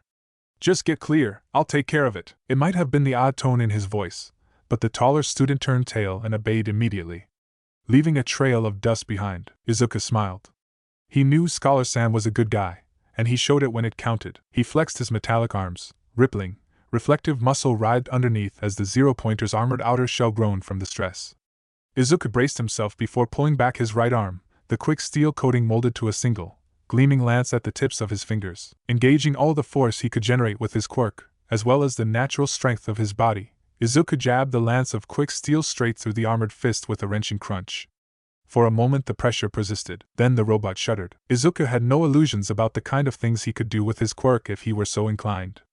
Evil, horrifying things were possible if he were the kind of individual that had a need to inflict pain on others. He'd spent so long trying to learn to harden his quick steel, but in its liquid state it was just as dangerous, and exponentially more insidious. A liquid could slip in between the cracks, probing for the weakest point.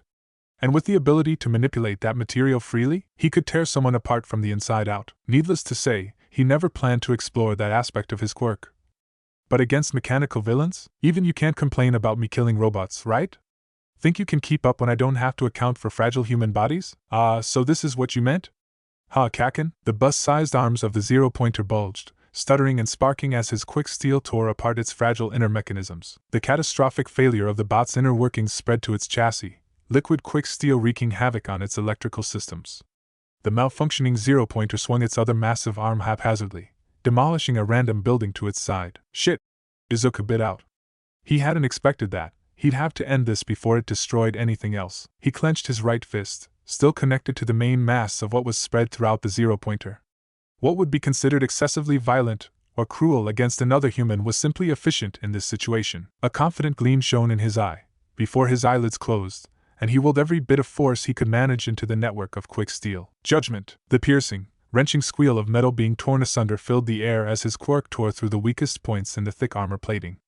The sound was like nails on a chalkboard, but Izuku was unrelenting in his brutality, making certain that the zero-pointer was permanently disabled. The machine's frame twitched erratically, unable to move its limbs due to its joints being locked by systematic failure. Izuku heaved deep breaths of air. The mental fortitude needed to use his quirk on such a scale was incredibly tiring, if not in the straightforward manner of when he has had to deal with heat. And time! The familiar voice echoed over the grounds and the zero-pointer powered itself down, finally ceasing its fruitless struggles.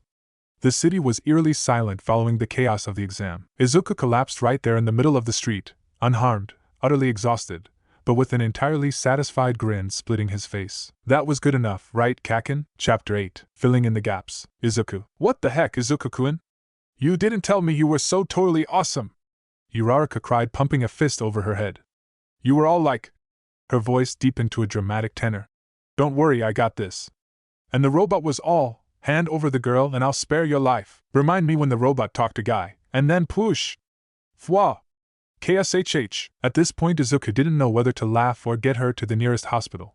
He thought the girl was peppy before, but this was a bit much. Recovery Girl had said there would be minor side effects from her healing quirk. Minor, but Uraraka was acting positively loopy. It reminded him of that one time Kaken had come back from the dentist a few years back. She'd been high as a kite on painkillers, and Izuku was still waiting for the perfect moment to reveal the videos. Speaking of which, Katsumi should have been there by now. He and Uraraka had been waiting for nearly half an hour already, and the blonde's absence was starting to weigh on his mind. Yet another cluster of applicants came walking out of the auditorium, but once again, the familiar pale blonde hair was nowhere to be seen. Izuku racked his brain, trying to recall what some of his friends' fellow examinees looked like. Was this group from Kaken's test site? The guy with bright crimson hair looked familiar, but Izuku couldn't remember if he had seen his friend in the same group. The muscular redhead was gesturing wildly to his friends, seemingly regaling the group with tales of something that had happened at their test site. Izuku wasn't really surprised considering there was a 0-pointer rampaging for each group of applicants. As the cluster of students walked past the spot where he and Uraraka were waiting, he happened to catch the tail end of their conversation. Yeah dude, I'm telling ya, it was insane. This chick had to have had the most points out of all of us, but she just dove straight into the 0-pointer like it was nothing. It was so fucking manly. Oh god, Kaken, what did you get yourself into? He'd been waiting just outside the auditorium where they'd started the day, and Uraraka had volunteered to keep him company. He peered over at the girl who he'd met only hours previously. She hummed happily under her breath, totally oblivious to his fretting. Her cheeks were possibly even more rosy than usual. Yeesh, Recovery Girl sure did a number on her. Uraraka-san, you're sure I'm not keeping you from anything more important? The brunette paused for a moment, eternal smile dimming somewhat. She nodded slowly. I'm actually new to the city. I've been staying in a hotel near the campus until I know if I got in or not, then I'll hopefully be living at the dorms. Ah, that's right. He nodded, recalling having to break the news to his mother. UA had started offering boarding to students in the hero course as a matter of convenience. Izuku imagined that having around-the-clock access to state-of-the-art training facilities would be fantastic. Not to mention it would complement UA's already immersive hero course. He'd certainly miss his mother and her home cooking, but he was looking forward to taking the next step in his life. Oi Deku, quit spassing out, nerd. Oh, Kaken, where have I? Kaken! Izuku's eyes widened in alarm, rushing over to the blonde girl. Her right arm was in a pale blue sling, propped at a right angle directly under her chest. Don't get your panties in a bunch, nerd, I'm fine, she said, shoving him away lightly with her good arm. What do you tell me when I say that? She didn't have an answer for that, choosing instead to scowl irritably. Katsumi-chan! Uraraka sung, chocolate eyes shining with concern. What happened? Katsumi paused, narrowing her eyes at the other girl. She turned back to him. What's up with round face? Izuku peered curiously at the blonde. It's a side effect of Recovery Girl's quirk. He grinned slightly. I'm actually a bit disappointed that you're not as loopy as she is. He sidestepped the expected swipe from the shorter girl but frowned when she let out a hiss at the sudden movement. Seriously, Kaken, what happened? She met his eyes silently for a moment before answering in a gentle tone.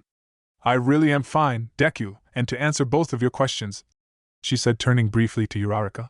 Recovery Girl checked me out already. The ligaments in my shoulders are bruised, but she said it would be healthier to let it heal naturally. Her lips turned up slightly. That's probably why I dodged round face's Genki syndrome. Izuku smiled in agreement, and Uraraka's grin didn't falter in the slightest. Uraraka-san, you said you had some time to kill, right? Join us for dinner?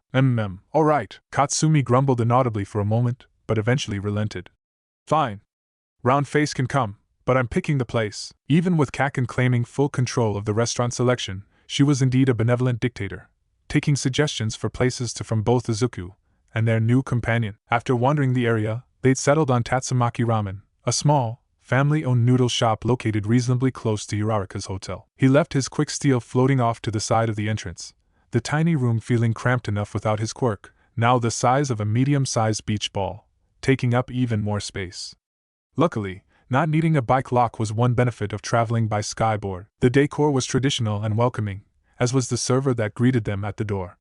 She had straight, black hair pulled into a messy bun and looked just a few years older than Izuku himself, maybe around mid-20s. The shop's logo, a swirling vortex of noodles surrounding the characters in the name, was printed in a bright red over the woman's apron. "Hello, sir!" She started with a bright smile. "Welcome to Tatsumaki Ramen." The fact that the woman only addressed Izuku while ignoring the two other girls was odd, but the server led them all to the bar regardless. "Have you two been here before?" Uraraka said curiously. She peered around the small shop with a small smile. Izuku shook his head. "Kaken and I live on the east side of town. We took a train to get to UA today." Uraraka's face lit up like a cherry, before the girl started stammering out a reply. What? You two already live together?"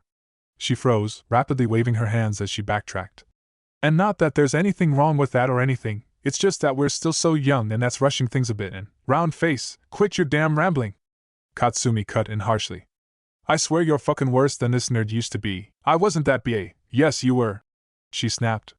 "Half our fucking class used to copy your answers in first grade 'cause you couldn't stop muttering like a psycho during tests." Izuku fell silent, pouting at her exaggeratedly. "He wasn't that bad, right?" "That's what I thought, nerd," she said, smiling smugly. He eyed her subtly, committing the rare expression to memory. A genuine smile really lit up the girl's fair features like nothing else. Her blonde hair looked almost golden in the dim lighting of the small ramen shop, and her crimson eyes were expressive in a completely different way than many people described his own. Intense. That was a word that came to mind when he thought of his friend's ability to convey her thoughts through a simple stare. "Why would you think I lived with Deku anyway?" Uraraka glanced away with a light flush. Well, aren't you two like?" She held up an index finger from each hand and brought them flush with each other. "Together?" Katsumi spat out the large gulp of water she had just taken, sputtering incomprehensibly. "Me and Deku? Get fucking real, round face." "Ouch." Uraraka looked genuinely surprised. Large chocolate brown eyes widened to even more extreme proportions. "What? Was I wrong? You two play off each other like some sort of Quirk power couple. There's no why you aren't together." Wow, she was really worked up about this. It was nice to have someone rooting for him, even if she didn't really know it. But did he and Katsumi really act like Uraraka had said? "We've been friends for years, round face." "Friends, got it?" Izuku sighed. He understood the need to set Uraraka straight, he really did. But friend? That word just seemed so inadequate to describe what he felt for Katsumi. They'd known each other long enough to practically be siblings. His love for her was layered and complex, a familial bond just a small part. However, most of him yearned for her in a way that was about as far from brotherly as you could get. "Have you decided what you'd like to order yet, sir?" He frowned. The waitress was back, and she was once again ignoring his company. "I don't know," he said slow, narrowing his eyes at the girl. "Uraraka-san? Kaken? Go ahead, my treat," he said, smiling softly. Uraraka practically created a wind tunnel worthy of the shop's name with how fast she waved off his offer. "Oh, no, I couldn't do that." Her mouth said one thing, but with the way she was salivating at the menu, "Just take the damn free food, round face," Katsumi bit out. "Deku wouldn't offer if he didn't mean it." She turned to the waitress. "Gimme a set with spicy miso, no bean sprouts." The brunette looked properly chastised but still hesitant to take what might be seen as charity. "You're sure?" she asked softly. "Of course. We're all gonna be UA students after all," Izuku said in a rare show of confidence. He couldn't help it. After the ordeal with the zero-pointer, he had nearly forgotten about the reason they were all out there risking their lives that today. But after all that was dealt with, he had remembered that he had just taken perhaps the most important exam his life. Not only that, but he had killed it, just like he promised the blonde in front of him. He peered at the girl, noting the familiar way her brow pinched as she traded barbs with their new acquaintance. Maybe Katsumi would finally have a girlfriend of her own to rely on. As close as they were, there were probably experiences she was missing having him as her only friend. His eyes trailed down to the sling that she'd stubbornly flung to the floor after a mere 2 minutes of trying to use chopsticks with her left hand. Katsumi hadn't said much about her own exam. Had it gone well? How did she get hurt? He couldn't imagine any of the faux villains ever getting the drop on her. Maybe the zero-pointer? That guy from before had said something about that. What was it again? "The hell you staring at, nerd?" The waitress had left their table in his brief moment of inattention, and for some reason, didn't look very happy as she walked away. But wait! He hadn't given his ord. "Show you with pork belly, right?" Katsumi tilted her head in askance. "I ordered for you since you were so spaced out. What's up with that?" Her eyes narrowed in curiosity, and Izuku almost immediately felt compelled to give her what she wanted. Luckily, indulging his own curiosity was what he craved in the first place. "How'd your exam go?" She twitched, and Izuku latched onto the tell like a seasoned card shark. "More importantly, how did you get hurt?" "Don't worry about it, nerd," she said, inspecting a print that hung on the closest wall with particular intensity. "What? Couldn't handle the 3-pointers, huh?" Izuku said, nodding sagely. He could barely contain his laughter at the sheer indignation that came over Katsumi's features. "The hell do you think you're talking to, Deku? Huh? You wanna die?" Her voice dropped an octave lower and gained a bit of a growl. Uraraka shrunk in her seat, practically shivering at the blonde's glare, but Izuku remained unfazed.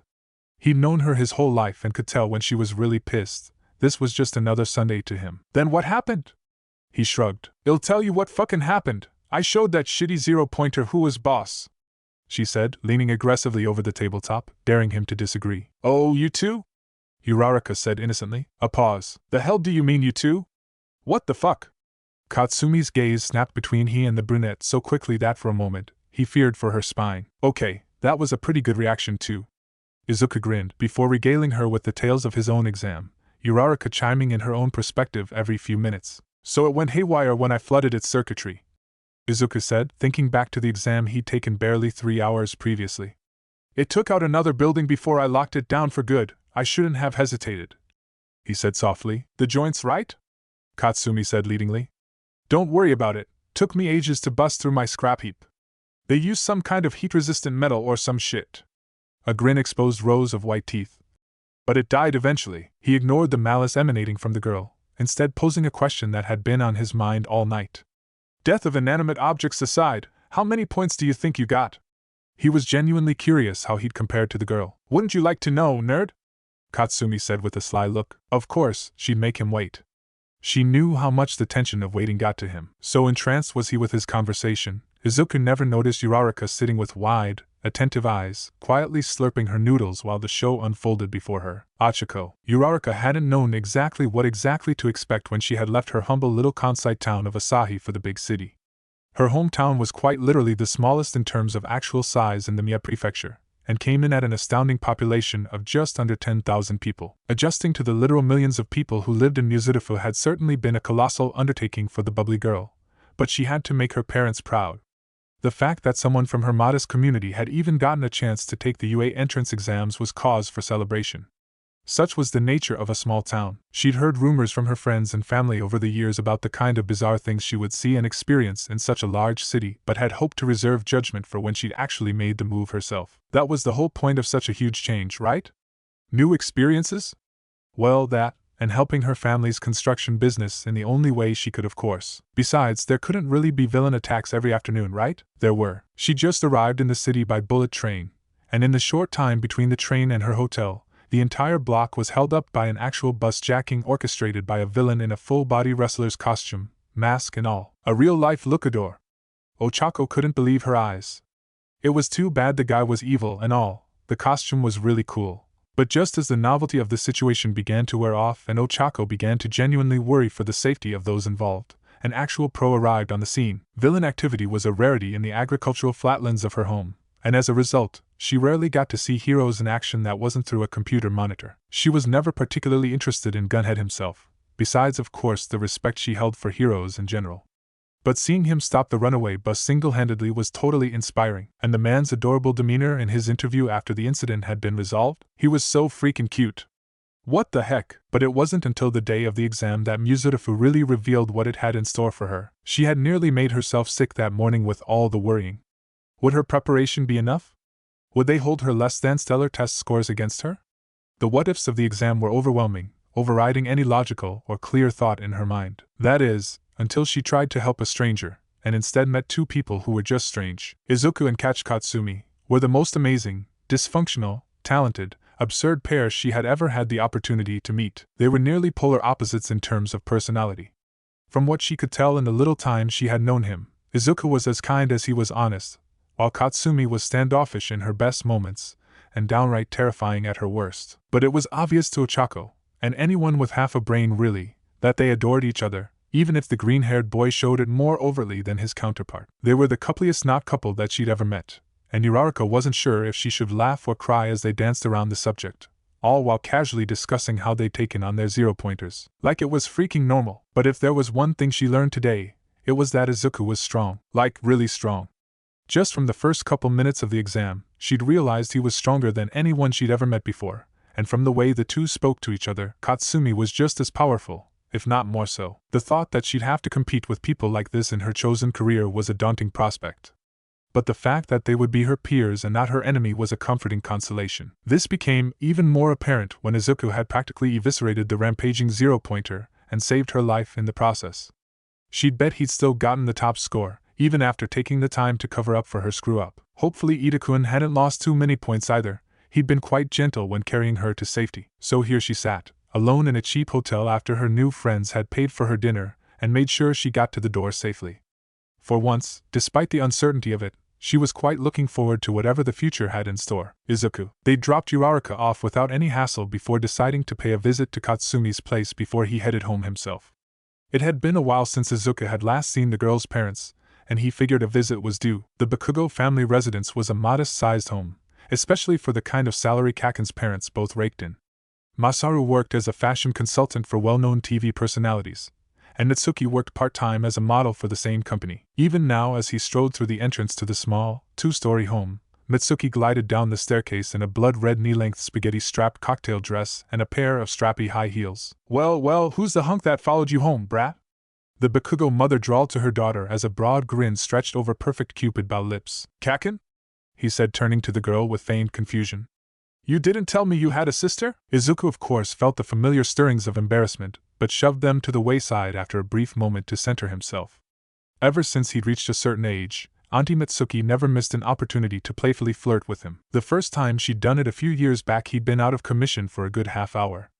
But putting up with all the shit Katsumi had given him after that had been a much more lasting punishment.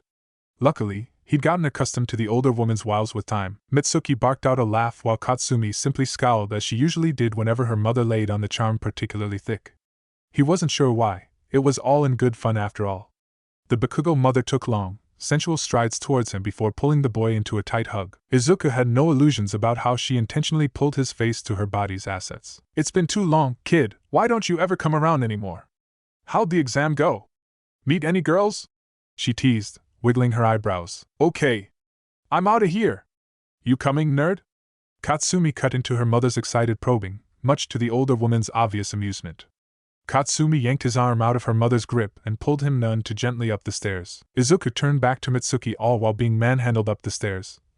1. I was here last weekend and you know it. 2. We killed it probably.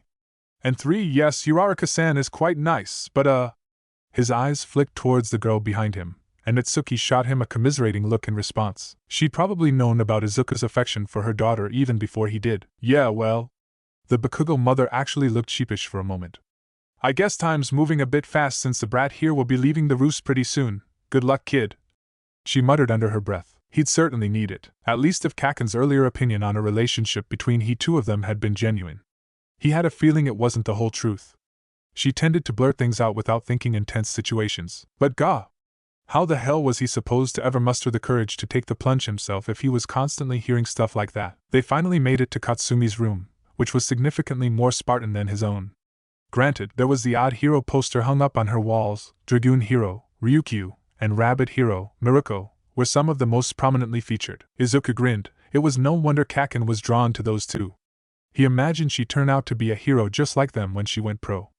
A badass chick who could kick the shit out of anyone they came up against. Yeah, that sounded about right. A punching bag hung in one corner of the room, its outer skin already having been replaced several times over the years. The latest of which, they'd had to custom order a special material that could withstand the girl's increasingly powerful blows. That was around the time she'd adopted a training intensity to rival his own. That was back when he was still training with Chi-sensei. He should have known she wouldn't have let him get an edge over her, even if it meant busting her ass to an equivalent degree. Old hag doesn't know when to let up. Katsumi bit out through a groan.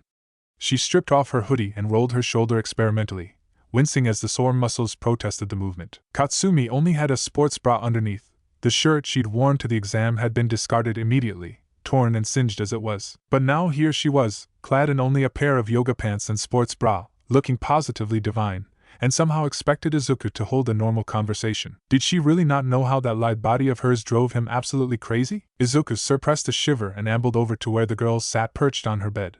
"Why'd you even take the sling off, Kaken?" She gave him a look as if he was being particularly dense. "My mom may not worry like yours, but you know she still would've given me shit about getting hurt." "Fair enough," he said, shrugging. "But you know it just means she cares." He hesitated a moment. Should he? "Ah, fuck it. Come here," he said, scooting closer to the girl. "Turn around." "The fuck are you doing?" "Just do it, trust me." She eyed him warily, but eventually turned her back to him. Well, no turning back now. He looked her over appreciatively. Katsumi's toned, but unmistakably feminine shoulders and back curved into a deceptively slender waist. The smooth, lightly tanned skin disguised the sheer power she could put out in a moment's notice. But Izuku knew, which only made his next choice even more of a risk. She tensed at his first touch but made no other protest other than glancing over her shoulder questioningly. "Relax," he breathed, and gently applied more pressure to the girl's knotted muscles, all the while trying to follow his own advice. His heart pounded in his chest, threatening to burst through his ribcage any moment now. This was for Kaken. It was to help relax her sore shoulder. Just because he'd wanted to touch her like this for years didn't mean anything.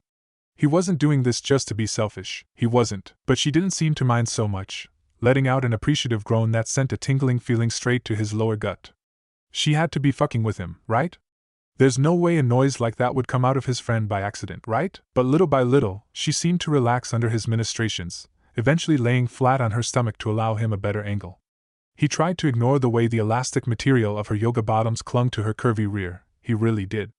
But straddling her legs as he was, there was absolutely nothing to hide how absolutely delectable it looked. His cheeks burned at the thought. Cut it out, man! How could he sit here and ogle his best friend under the pretense of helping her through her pain? Katsumi. Why hadn't anyone told her that Deku had magic fingers? Katsumi surreptitiously bit her pillow lest she let out another horribly embarrassing sound like she had earlier. She was already mortified enough as it was. No need to make the nerd's head any bigger than it already was. Except, that wasn't true. That was the fucking anti-truth. Her best friend was a goddamn teddy bear, and could use some more ego. He was honest, doting, and most importantly of all knew when to fuck off if she was in one of her moods. Not to mention, MMNGGHF, shit! This was how it would all end. Not crushed under the overwhelming power of some maniacal villain in throes of battle. Nah, she'd be done in by her friend's killer fucking massage. Why the hell did she have to act like a blushing fucking schoolgirl when Roundface had sprung her absurd misunderstanding on them? She'd been trying to work towards making Deku hers, not away from it. It should have been easy. They already spent nearly every day together. With obvious exceptions, how hard could it be to say, "Nerd, we should definitely smash"? Well, she was still working on the delivery, but it was the root of the whole thing. She shivered as his thumbs trailed slowly down her spine, dexterous fingers ghosting past her ribcage and sending tingles arcing throughout her body. Slowly but surely, Katsumi felt all the tension that had built up over the day, and quite possibly the year, fluidly wick out of her body. "Okay, what the fuck, nerd?" she bit out. "You're sure we got your quirk right?" She couldn't help it. It felt really fucking good. Izuku was straddling her waist, and though he was careful to keep most of his body weight off her, she still felt his presence above, pinning her to the mattress. She didn't dislike it. "I'm afraid so, but I can use that too if you like." Before she could register that statement, Katsumi felt a sensation both incredibly familiar and curiously foreign. She knew the touch of his quirk like the back of her hand. Its glossy, reflective and wonderfully cool surface was nothing new. But the feeling of having it mold to the planes of her back was both incredibly strange and wonderfully soothing to her overworked muscles. Izuku worked her lower back with powerful knuckles while his quirk soothed the areas he'd already passed by. She let out a sharp hiss, sucking in a large gulp of air. It felt good, but shit, that was cold. Even more so given the situation. "Sorry," Izuku said softly. "Sure, no, it's okay, don't stop," she said, waving airily over her shoulder. "Just a little heads up?" "Yeah, no problem," he said after a moment. She couldn't see his face down as she was, but the smile was clear as day in his voice. Katsumi wasn't quite sure how long she laid there under the tender care of her best friend. But neither of them made any mention of the fact that the soles of her feet weren't really injured. Nor were her calves, and if Izuku got a little adventurous at the tail end of her lower back, then maybe she still had a better chance than she thought. A happy little grin tugged at her lips. Bang! Bang! Bang! "All right, brat. Plenty of time to get busy when you move out. Inko's probably worrying herself to death waiting to hear how the exam went." Well, it was nice while it lasted. Izuku. 198. It had been a week since that night, and Izuku had hardly gone a moment where it wasn't on his mind. 199. He'd taken to training even more than his usual absurd regiment lest he start daydreaming again. The more exhausted he was, the less opportunity he had to think about Kaken's piercing gaze, those athletic thighs and that 200. He bit out with a bit more force. He flipped down from his single quivering arm, and the world was right side up once more. His training wasn't all distraction, of course, that was just a convenient side effect. Izuku was not happy about being knocked off his board during the exam and was working to remedy the oversight immediately. The spill had been caused by being unable to stay focused while taking damage. While he was already quite practiced at fighting and gliding simultaneously, having to split his focus in a chaotic situation like the exam had proven too much. At least while being jolted by electricity. So he was doing his usual sets of one-arm handstand push-ups, only this time balancing on a plate of quick steel. He was also using a smaller amount, separated from the main mass which drifted nearby. Hopefully doing so would strengthen his economy, and stop him from thinking about smooth skinning. Gah! Get it together, man! Suddenly his door banged open, which was odd because his mother was usually extremely considerate of his privacy. But there she stood in his doorway, practically vibrating with excitement, and in her hands was, "Izuku, honey, it's here!" Wow, had he really been that distracted this week? He'd nearly forgotten about the exam results. After she handed off the package, his mother quietly left him to open the message alone. See, consider it. Not seeing the point in delaying any longer, he tore open the letter, only for a round, metallic disc to drop out onto his desk. The lens on its side flickered to life, and a moment later a blue-tinted image appeared floating above the device. I am here, as a projection. Holy shit, it's All Might. Somehow, only he could pull off a suit like that. Yes, it is I, All Might, and considering who I'm speaking to, you'll soon know me by another name. The man paused dramatically. Sensei, no way. This was huge. Learning from the symbol of peace himself, Hollow Might spread his arms grandly, his wingspan leaving the sides of the floating frame. Now, you're probably wondering about your exam results, Midoriya Shonen. I can say with utmost certainty that you will be a credit to this fine institution. You passed the written exam in the top 20, but most importantly performed most prodigiously in the practical aspect of the exam. In fact, it would have been a record-breaking performance, if it wasn't for a young woman who you're probably quite familiar with. Behold, 1. Bakugo Katsumi 123, 2. Midoriya Izuku 109, 3. Ida Tenya 75, 4. Yosetsu Ue 71, 5. Tetsu 69, 6. Tokoyami Fumikage 67, 7. Kirishima Ijiro 59, 8. Shiozaki Ibara 56, 9. Uraraka Ochako 48, 10. Kendo Itsuka 45, 109. That wasn't too bad. A slow smile came over his face. Kaken finally got her number 1. She deserved it. But wait, that's not all. All Might's smiling head peeked over the floating numbers. There's more? Indeed. This exam, you see. We weren't just watching for villain-based points. That was a relief, actually. The thought that such a prestigious institution would test its applicants with such a one-dimensional exam was alarming, to say the least. Think we are mere celebrities, only prancing around for the cameras? Think again. In this job, you risk your life and put your money where your mouth is. Izuku knew that better than most. He'd had it beaten into him at a young age by his only friend's misguided actions, but that was all in the past. A hero course that rejects those who do the right thing is no hero course at all. The addition of rescue points causes a significant shift in the standings, you see. The symbol of peace swept a hand dramatically through the air, and the floating names and scores blurred briefly before they rearranged themselves accordingly. Congratulations, Midoriya Shonen. This is your Hero Academia. 1. Bakugo Katsumi 153. 2. Midoriya Izuku 153. 3. Ida Tenya 110. 4. Kendo Itsuka 99. 5. Kirishima Ijiro 92. 6. Tetsu 92. 7. Tokoyami Fumikage 89. 8. Shiozaki Ibara 81. 9. Yosetsu Ue 75. 10. Uraraka Ochako 71. Izuku sat in stunned silence, barely registering his own hand as it reached for the phone buzzing in his pocket. Kaken, 11:23 a.m. This changes nothing, nerd. Kaken, 11:24 a.m. You can keep your fucking Deus Ex Machina points. We'll settle this at UA. He huffed out a breathy laugh before typing a short response. 11:24 a.m. Never change. Kaken. Chapter 9. The Elite. Izuku. Pfft. You guys even match scores. I can't be the only one that sees this. Shut the fuck up, round face. No one asked you. Izuku was beginning to revise his opinion of Uraraka. The girl could be downright devious when it came to delivering beatdowns with an innocent smile. Or maybe this was a special case.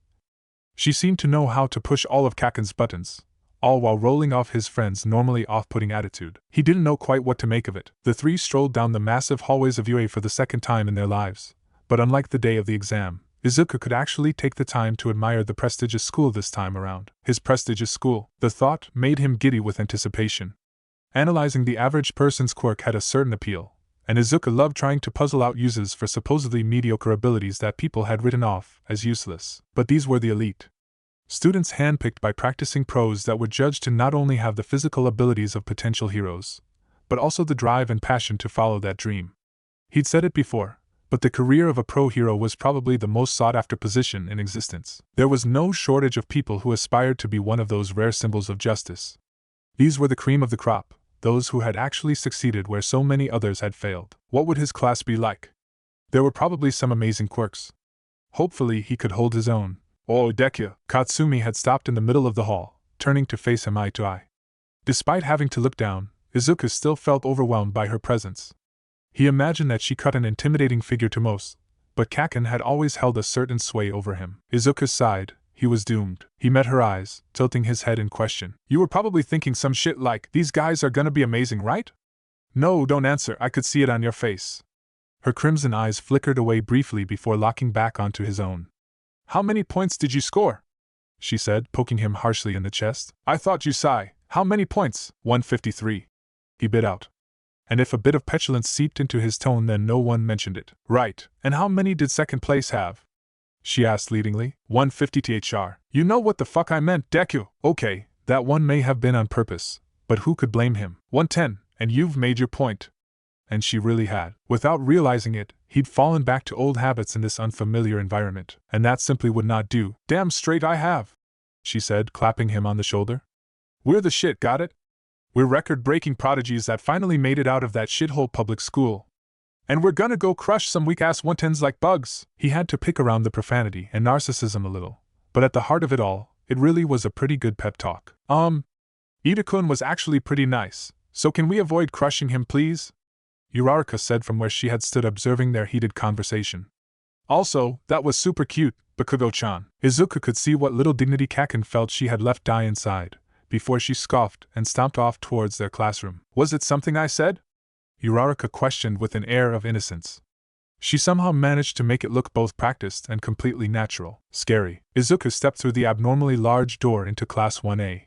Uraraka trailed in behind him, but was bit sidetracked by her distorted reflection in Izuku's quick steel where it floated over his left shoulder. Well, it was better than being a nervous wreck like himself.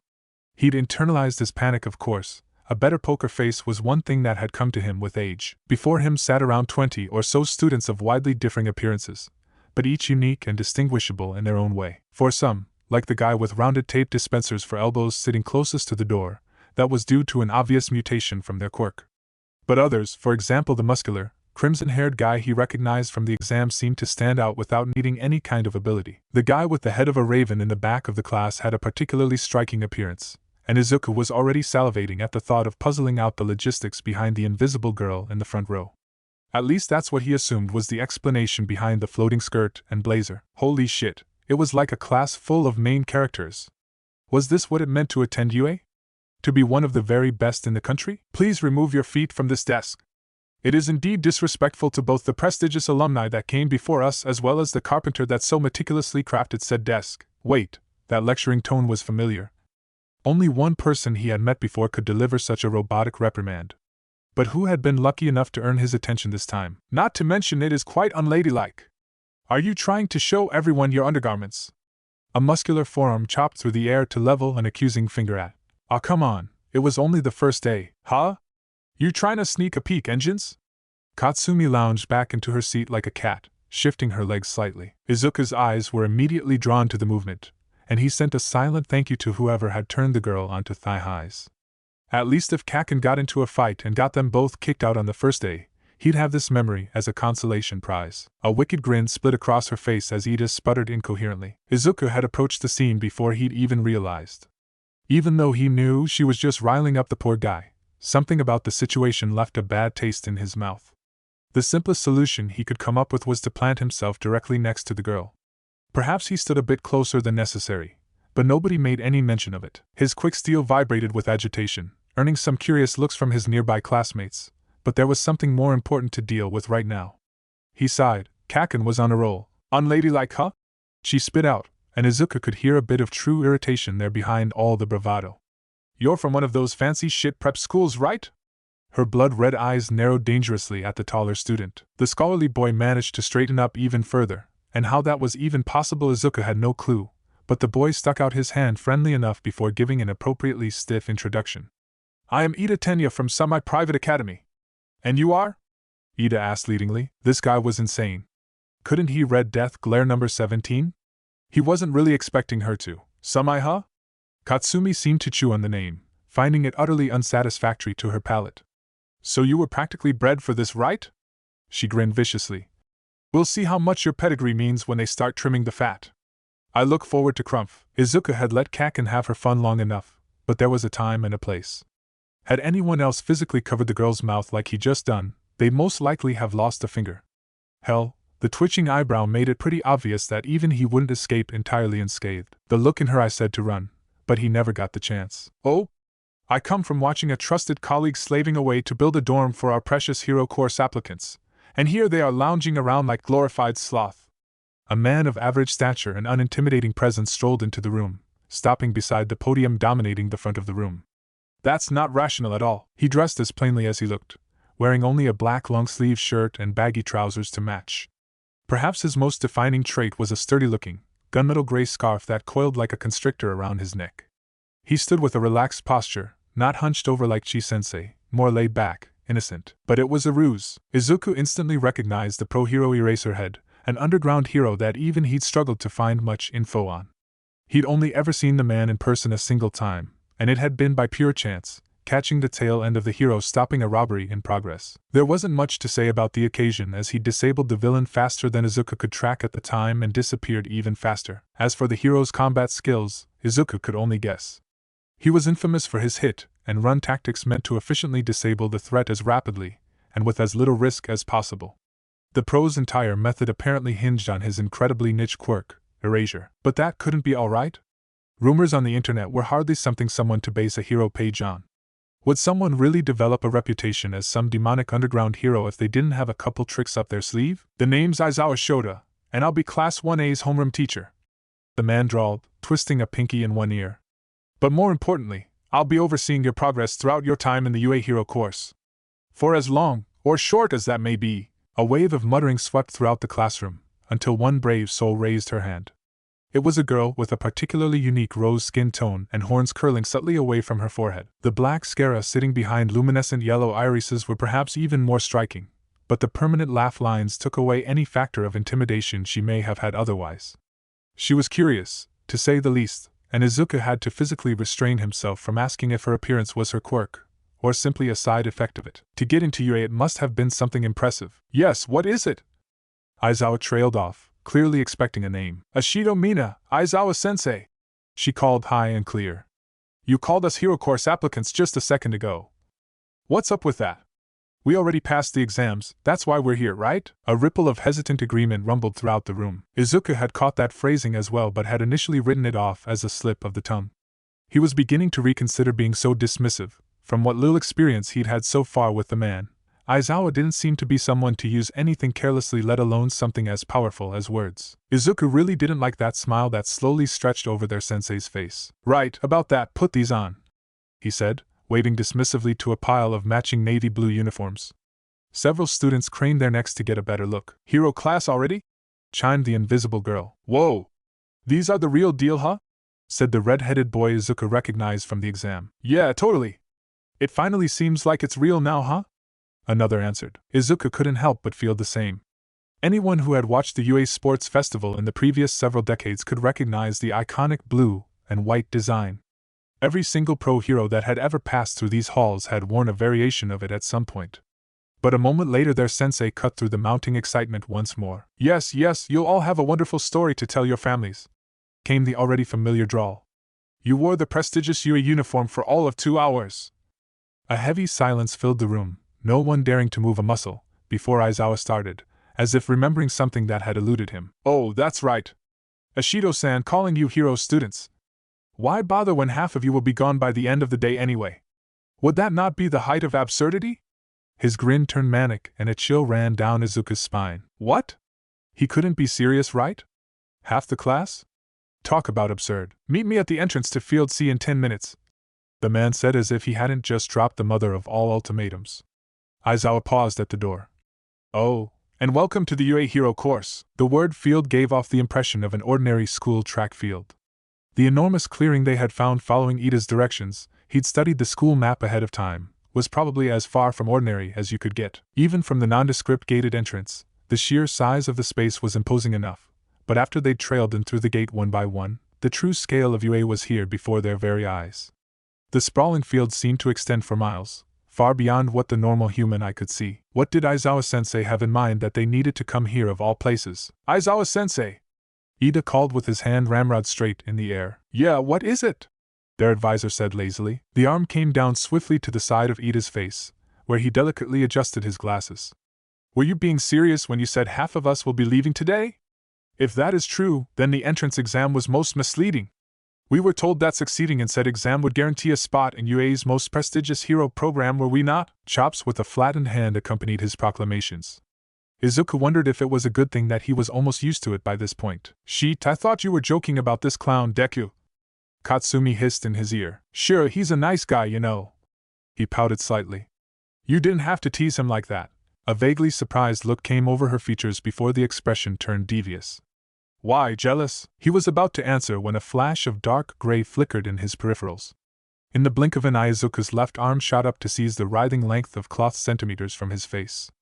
The material had a curious texture, hovering somewhere between pliable and sturdy, but with an organic quality that Izuku couldn't really place. Several jaws dropped, but whether that was due to his reaction speed or their teacher trying to bitch slap him with the scarf, Izuku did not know. Who? So you were paying attention.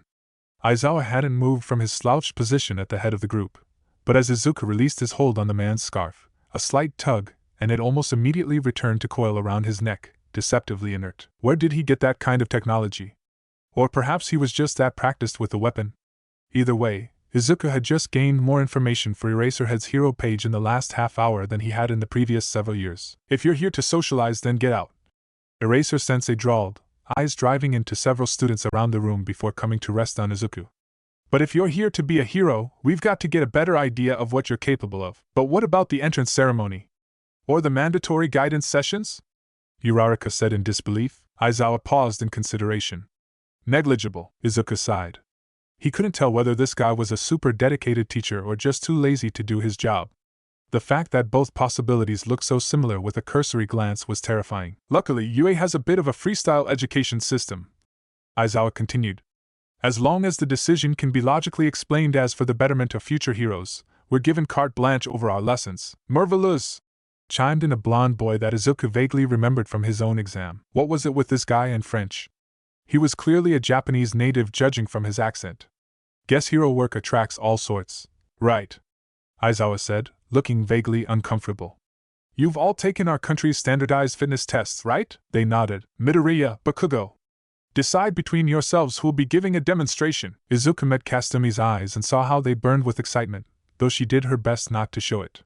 He tilted his head towards their sensei, ignoring the flutter in his gut at the wide smile she gave in response. She strode decisively towards Aizawa, snatching the ball he offered lazily. Seated toe touch, upper body training, side-to-side stepping, grip strength, sprints, long distance, and so on, and so forth, Aizawa drawled.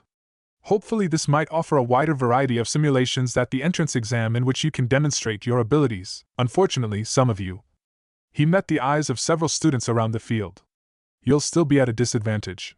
Izuku could imagine why. Rescue points aside, the fact that some of these aspiring heroes were able to score passing numbers in such a one-dimensional exam was incredible. He doubted any of them had undergone the same intense training that he had himself, which made the fact even more impressive. How the hell did the invisible girl take out so many robots? He didn't know her name to match to any of the top 10 names for sure, but still. I knew the hero course was tough, but doesn't this seem a bit unfair? A boy with electric blonde hair laughed uncertainly. Unfair?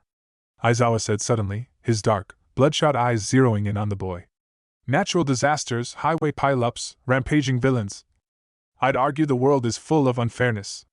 But overcoming those impossible odds is what makes us heroes. If you can't figure out a way to succeed here, then how will our citizens ever be able to put their lives in your hands? So this was why Yui was the best.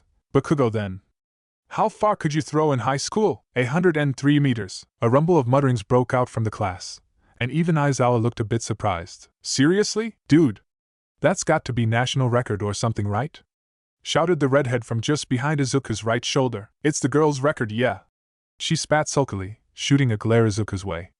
A faint bit of heat came to his neck, but he just shrugged at her apologetically, which of course just pissed her off even more. Eraser-sensei, if I'm understanding you, you're saying we can use our quirks now, right? He eyed her suspiciously.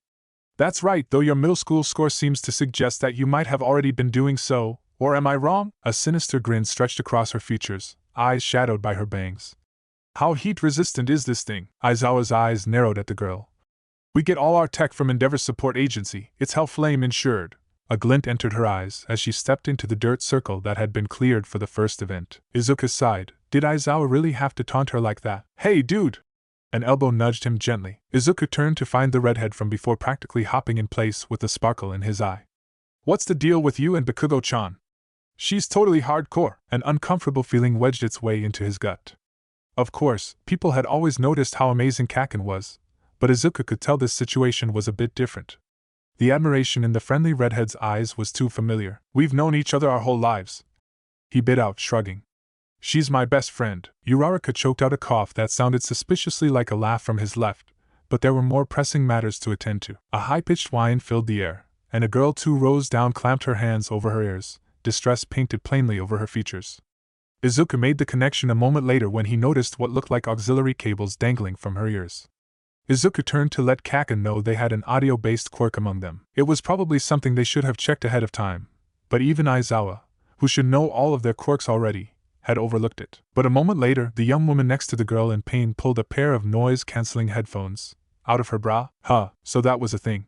How the hell was Izuku supposed to ask about that quirk? A roaring yellow flame originating from Katsumi's fist sprung into existence while the whine intensified. She gracefully stretched her arm back, engaging the muscles in her core and back to compensate for the kickback Izuku knew was coming. Quick Steel writhed in agitation as he prepared to erect a dome in front of his classmates.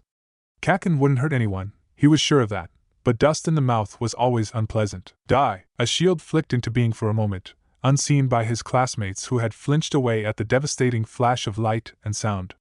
He merely blocked the initial cloud of dust that was kicked up before folding the metal back into itself, curious to see how far she'd launched the thing. He had an idea of Katsumi's ability, but they never tested it in this particular way. Several deafening cracks echoed across the grounds following Kaken's throw, though it was really more of a cannon than a pitch by this point. So, she'd managed to break the sound barrier, huh?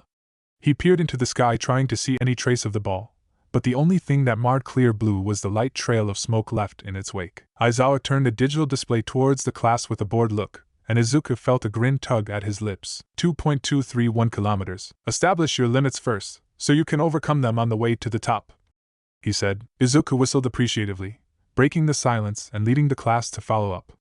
Praise for Katsumi intermingled with excitement at the prospect of giving it a try for themselves. But once again, so quick to forget the position you're in, Aizawa said with a hint of irritation coloring his tone. The students celebrating the most quieted instantly. The bottom 10 scores will be expelled.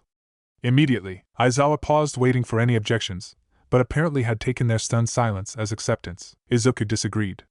He may have been misinterpreting, but that shorter boy with oddly grape-like hair was trembling, and he was pretty sure it wasn't from excitement. Oh well, if that's what it took to be the top hero's school, then he just have to top the charts. We'll start with the 50-meter dash. Aoyama, Ashido, you're up. Izuku was not above pulling out a notebook in the middle of Field C. How many other opportunities would he have to see such elite quirks used in such a structured manner? He'd taken notes on heroes and villains while they did battle live, so recording the quirks of his classmates certainly wasn't much of a stretch. It simply wasn't a chance he was willing to waste. He scribbled madly in an attempt to finish up the barebones details of Mashireo Ojiro's quirk before the next pair took to the tracks. The first 6 students certainly hadn't disappointed when it came to using their quirks in a race. Aoyama and Ashido had finished within half a second of each other, but it was the blonde boy that had a particular inventive way of using his quirk in an event that normally wouldn't suit it. If only he could offset the side effect of stomach pain from overuse, naval laser had the potential to be a formidable weapon. It was a shame that he seemed to only be able to project his beam in a single direction. Considering its ability to generate thrust, he might benefit from looking into UA's support gear. Ashido seemed to be able to secrete some kind of liquid from her body, using it to slide along the track rather than sprint normally. She'd helpfully proclaimed once she returned to the group that the substance was acid, but that was just so vague. Judging from her appearance, it obviously wasn't the only aspect of her quirk which had to be a mutant type. Could she alter the pH of the material? The viscosity? Her body obviously offered some resistance to the corrosive qualities, but how far did that go?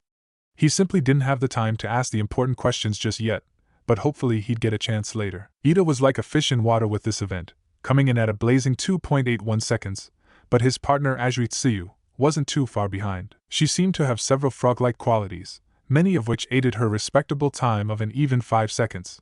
She even spoke with a distinct croak, but those wide, dark eyes and straightforward nature made the girl adorable in her own way. Uraraka had lightened her clothes to shave as many milliseconds off her time as she could. Why she hadn't used her quirk on herself, Izuku did not know, but Uraraka probably knew the logistics of being unaffected by gravity better than he. Saving her stamina for the long jump and the high jump may just have been the better choice in the long run. She still came in not too far behind her partner, Ojiro Mashireo, who used his muscular tail to propel him to the finish line. They clocked in at 6.53 seconds and 5.91 seconds respectively. Those scores began to seem more promising once the next several pairs had gone. Either they didn't have quirks that suited speed-based events like the duo of Kirishima Aijiro and Kaminari Denki, or in the case of the pair that followed, directly hindered them. Kota Koji and Sato Rikido were both built like brick walls, but while the former seemed to be quietly reserved, the latter had a personality to match his appearance. They'd probably do better in the strength events. Deku, Kaken said, nudging him lightly. He picked his eyes off the pages of his notebook and met her eyes curiously.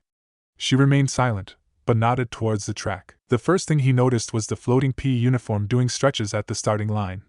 It was indeed a curious sight, but probably not what Katsumi had been alluding to. Izuku peered at the young man beside the floating uniform.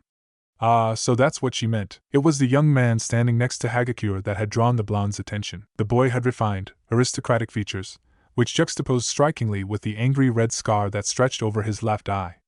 His hair was as heterochromatic as his eyes, splitting evenly down his forehead, and falling in straight white and red locks over his face. Izuku had never pried into pro heroes' home lives out of respect for their privacy. And even if he did have any inclination to, a pro's personal information was often hidden in ways that were far beyond his ability to overcome. But Izuku had still instantly recognized the young man before him. Endeavor had never hidden Todoroki Shudo from the public eye after all. Izuku frowned, feeling quick steel respond to a sudden drop in temperature. Jagged shards of crystal blue ice sprouted around the boy's legs as the 3 count began. Interesting. Izuku would have thought Todoroki's inherited health lane would have boosted speed more efficiently than cryokinesis.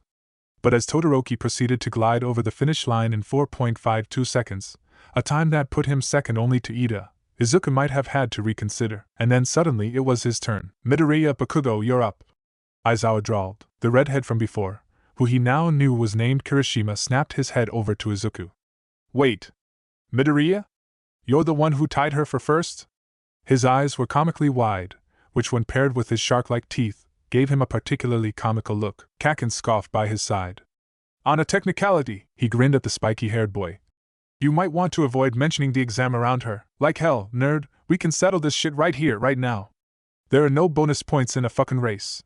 She stomped off towards the starting line in a huff. She's pissed about getting first? Kirishima said in disbelief. Not really, Izuku said, smiling fondly after the girl. It's just the principle of the matter. He trailed after her, propping his hands behind his head. How he ended up paired with Kaken he had no idea. Their family names weren't even close to each other. Izuku left his quick steel back with the group of students, grinning lightly as he caught several of them circling the floating sphere curiously. He could use it, of course, but at a shorter distance event like the 50-meter dash, his skyboard's slow acceleration would probably hinder him more than help. Besides, flying the running event, something about that just didn't sit right with him. Izuku was as proud of his body's power as he was of his quirk, if not more so. What was the point if he didn't use it? Katsumi, having no complaint at his leaving Quicksteel behind, only reinforced his decision. He stretched out his hamstrings, eyeing Kaken at his side as she slipped out of her black and orange trainers.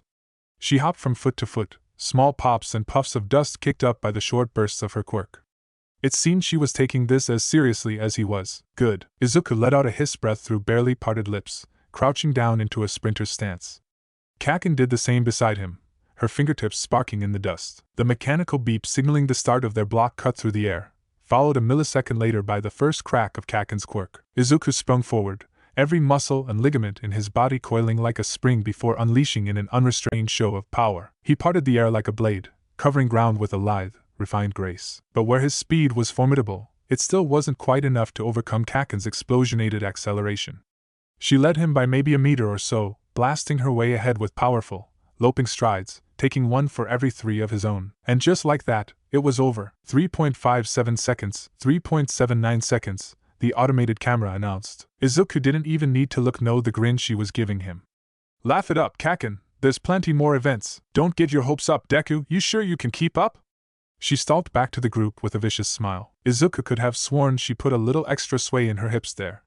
At least it served to eliminate the slight irritation he felt when Kirishima began singing Katsumi's praises. He knew she was amazing first, damn it. Yo! Midoriya, that was totally manly dude. Alright, maybe Kirishima wasn't that bad. The next test was grip strength, and as he'd guessed, Sato had secured a much more impressive ranking than he had in the 50-meter dash. There was something to be said about a simple strength enhancer quirk. The dude was already massive, so depending on how the multiplier worked, he had the potential to rival Death Arms given some time. The hulking young man held the top score with an impressive 445 kilograms, at least until Izuku managed to edge him out with a 460 kilograms. He still hadn't used his quirk but was honestly content with how things were playing out. Going all out with his natural strength would provide a much better baseline than mindlessly cruising through the events on the back of his quick steel-enhanced strength. Even when Shoji Mizo toppled him from the top spot with his 620 kilograms, Izuku couldn't bring himself to regret his decision. He was too busy quizzing the boy about his downright fascinating ability to clone any part of his body on any of his 6 limbs. His quirk, Dupliarms, was certainly aptly named. Shoji didn't seem too surprised, nor too offended, when Izuku brought up the topic of stem cell research in relation to the regenerative aspect of his quirk. Apparently, he'd already given countless DNA samples over his lifetime, which only made Izuku's opinion of the boy shoot up. He couldn't help but let out a laugh as Kaken tossed her grip scale to the ground with a scowl. She'd scored a 240 kilograms, a score that was indeed close to record-breaking had this been a normal institution. Even competing with the strongest quirks of their age group, it was still in the top 5. Not that she cared for anything other than beating him out. Oh well, she'd just have to deal with it. Even after adopting his absurd training regime, Izuku had always had an advantage when it came to straight-up strength. In a contest where Kaken couldn't really use her quirk, the win was his for the taking. Yeah, I bet you put that grip strength to real good use, nerd. Did she just? K Kaken! You can't say that! He called back, laughing as the girl realized what she'd yelled across the field, flushing hotly. Shut up. You're so freaking cute, Bakugo-chan. Fuck off, round face. They were all silenced handily a moment later when Yayorozu Momo, a black-haired beauty that stood nearly as tall as Izuku did himself, snatched the top score. She'd somehow pulled a miniature hydraulic press out of her stomach and nearly crushed the scale into scrap metal. Izuku had pointedly ignored the flashes of pale flesh as the girl ribatoned her top, a courtesy that unfortunately wasn't granted by all. The grape-haired boy from earlier was particularly enthusiastic with his lecherous commentary, some of which really didn't sit well with Izuku. He was an admirer of the female form as much as the next guy, though the subject of his fantasies probably didn't vary as much as some. But this guy, Mineta, if he remembered correctly, was just downright disrespectful. Hopefully he was acting out with all the stress of the first day, but Izuku had a bad feeling this wasn't the case. Might be best to keep him away from Katsumi just to be safe. Yayorozu's score remained unchallenged to the very end, a fact that Ishido was particularly happy about. Woohoo! Wait to take one home for the girls, Yamamo! Mina called, flashing a peace sign towards the taller girl. Why, Yamamo? You don't mind, do you? The rose-skinned girl said, frowning lightly. I just thought since we're hopefully gonna be here for a while. And no, it's fine. I don't mind, she said quietly, grinning lightly as the exuberant girl swung an arm over her shoulder. It was so strange that such a seemingly put-together young woman would seem so out of place in a social setting. But Izuku knew quite well how hard it was to shake certain habits. Hell, he still had to consciously avoid thinking out loud at times. Settle down, this isn't a daycare, Aizawa said, cutting through the chatter. Standing long jump is next. You'll go one by one this time, Midoriya. The man's dark gaze settled on Izuku. You're up first. He strode up to the white line indicating where they should start their jump from, leaving his quick steel floating at Kaken's side. Having been adequately warmed up, Izuku immediately crouched into an appropriate stance to jump from. Athletes in the past would probably spend years perfecting the form to maximize the distance they could cover, but nowadays, Olympic sports were relegated to simple school events, or used to maintain national standards as was the case with his previous school. Quirk competitions like the UA Sports Festival now dominated the world of competitive sports, often much flashier than the events of the past. Izuku loved the analytics involved with Quirk matchups more than most, but even he could appreciate the romanticized tales of competitions where every competitor started on a completely even playing field, relying on nothing but their bodies to produce results. Hopefully he'd do them proud. Izuku's legs coiled like a spring, preparing to leap over the area cleared for the long jump, but he never got the chance. The first sensation he noticed was the overwhelming absence of one of his basic senses. Something was so very wrong. Something was missing. Why was everything so dull? What was happening to him? He distantly heard a thundering crash followed by shouts of alarm from his classmates. But it was all an afterthought, paling in comparison to this gaping hole of a sensation that flooded his being. And now he was flying through the air. A moment later Izuku registered the vaguely familiar feeling of cloth coiled around his body and neck. It wasn't enough to cut off his air supply, but he certainly struggled to move even an inch. It was as he gazed into the bloodshot onyx eyes of his sensei that the rapid progression of events finally made sense to the young man. For fuck's sake, if that's what having your quirk erased felt like, then it was no wonder the pro had such a successful track record. Or perhaps it was all the tactile sensory input Izuku gained from his quirk that made its sudden absence so jarring? Hopefully it wouldn't be like that every time. Either way, Izuku was thoroughly cocooned. Funny, Midoriya, I didn't peg you as someone who would look down on your classmates. But here you are putting up these half-assed scores like you're too good to even try. Izuku's eyebrow twitched slightly. What the hell kind of assumption was that? Kinda arrogant to assume that was the case without even asking, wasn't it? He was about to say so when a more immediate thought came to his head. Eraser-sensei. He choked out through the bindings. D-dodge! The pro's eyes widened immediately, the scarf unraveling as he leaped out of the way of an explosion that erupted between the two of them. Izuku immediately felt the weight of his quirk return to him as Aizawa's vision was obscured by the blast. He quickly latched quick steel restraints of his own onto Katsumi, who looked ready to attempt a second attack. Chill, Kaken, he said, trying to regain his own breath. He laid a calming hand on the top of her head, which seemed to bring her back under wraps. Attacking students out of nowhere doesn't seem very heroic, does it? She spat, glaring across the short distance to where their sensei stood in a relaxed manner. A bit hypocritical there. But it's fine, I'm sure he had his reasons, Izuku said, giving a questioning glance to the man. Midoriya, Bakugo. What is the meaning of this? Ida questioned stiffly. The class shifted uncertainly, and Izuku certainly didn't blame them. He was sure this hadn't been what they expected for their first day. If you think you can simply coast through my class without effort, then you're wrong, Izuku said lightly, inwardly wincing as he interrupted his sensei. But this was important. He couldn't let a misunderstanding like this perpetuate. Izuku had the utmost respect for his classmates, at least most of them, and would never intentionally insult them. My quirk has many limitations, Izuku began, relaxing his hold on his friend. But raw strength is probably one I have to worry about the least. Izuku paused, relishing the feeling of his quirk now that its absence was so fresh in his mind. Establish your limits so you can overcome them on the way to the top, that's what you said, right? Izuku called over to Aizawa, who was looking less upset and more thoughtful by the second. So sure, I could bulldoze my way through the grip strength tests, and if it makes you feel any better, you can just give me the top score for the long and high jump right now. Izuku couldn't help but add with a cheeky smile.